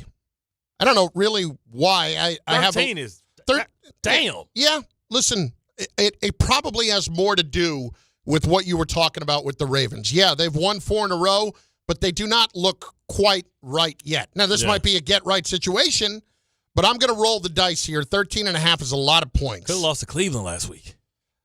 13.5 is a lot of points. A lot of points. So from that reason, and the fact that I theoretically won't have to watch Justin Fields this week, so it'll give me a reason to watch the game other than, doing my job. Ray just let me know New York as a city, 25-point underdog. Collectively, oh my God! And if you add Rutgers to it, it's 50. A lot more. 56. Never mind. Well, having said that, I will take the Jets plus the 13.5. So we agree on that. Game 3, we can pick one of 2 games, and I'm going to give you the choice. Do you want to pick the Colts-Chiefs game? Do you want to pick the Eagles-Cowboys game? Ooh. I got more confidence that the Colts beat the Chiefs, so let's go with something that we don't know. Let's go with the Philadelphia and the Dallas Cowgirls. Okay, the Cowboys are 3.5-point favorites over the Eagles. What say you? Listen, I know the stat. I'm going to take that because I'm going to take Dallas. Now, I said the Eagles are 3.5-point favorites. I meant to say the Eagles are 3.5-point favorites over the Cowboys if I said it the reverse way. I'm going to take that because I think Dallas, Dak Prescott's record at home against the division, I can't buck the trends. I got to follow the statistics. Like Jay-Z says, men lie, women die, numbers don't. Right. Yeah, I'm going to take the Eagles in this game because ultimately I think they thrive in drama. They might lose this game. I think it'll be within the 3.5. The hook is what's got me a little bit. And frankly, the Eagles' defense is really good. No matter how dysfunctional the offense is right now, I get it. The Cowboys have improved. That Eagles' defense is really good. But the Dallas Cowboys' offense is the number 1 scoring offense in all of football. I know. I will take the Pickens, Eagles. Remember, they played each other at the beginning. I know. Without Jalen Carter, but I understand. I'm getting 3.5 points with an 8-2 team. I'll take it. Or I'm giving 3.5 points with an 8-2 team on the road against a 4-5 team. I will take that. I will take that. I will lay those 3.5 points. So Bart all right, and Diddy, I take that. All right. Our picks. Bart is taking the Cowboys plus 3.5, correct? Yep. You are taking the Jets plus 13.5. Mm-hmm. You are taking the Lions minus 11.5 over the Giants. I'm hitting for the cycle. I am taking the Giants plus 11.5, Jets plus 13.5, and then I am taking the Eagles minus 3.5. Let's talk about that other game for a second while we have a chance. Those are our picks for this Week 12 coming up. Colts-Chiefs. Is this a game that you will, at this point with what we know about the Chiefs, will treat the Colts more seriously with this? The Colts are going on the road. If they beat the Chiefs in Kansas City, where the Chiefs are 3.5-point favorites, they are telling you that game is a pick'em on a neutral site. Yeah. Would you, at this point, believe in what the Colts are if they go into Kansas City and beat the Chiefs, even though the Chiefs are 5-5? Yeah, what they you're are saying, 4-1 at home. What you're saying is this a believe it or not for the Colts and Daniel Jones? Daniel Jones, if they don't win, it's going to be put on his back saying, hey, he can't win the big game. We saw this with Sam Darnold last year, but I think Danny Dimes has turned the corner. I know he's turned the ball over a lot in the 2 games that they lost, but I just think that this is a team in Kansas City that is maybe due for a reset. We saw this in New England. New England won a lot of Super Bowls, and then it was a law, and they had to reload and get back together. I mean, this is, I think, the end of this core. We thought we kept saying, wait till Rashid Rice comes back. Everything's going to be different. And it was for a little bit, but it hasn't looked good, and Patrick Mahomes hasn't gotten protected like we thought he would. Now, I know the Josh Smith kid is back, but on the other side, Jawan Taylor's a turnstile. And you talk about, this Colts defense has 29 sacks, has 10 interceptions. This is before Sauce. So now you add Sauce in there, and Lou knows how to play Kansas City. I think conceptually he knows how to play them. I just think this is a game where Jonathan Taylor runs the ball very well, and I think Daniel Jones makes enough plays to be able to get the W. Jonathan Taylor's got 1,140 yards rushing already. Yeah. Already, and we are in Week 12, and 15 touchdowns.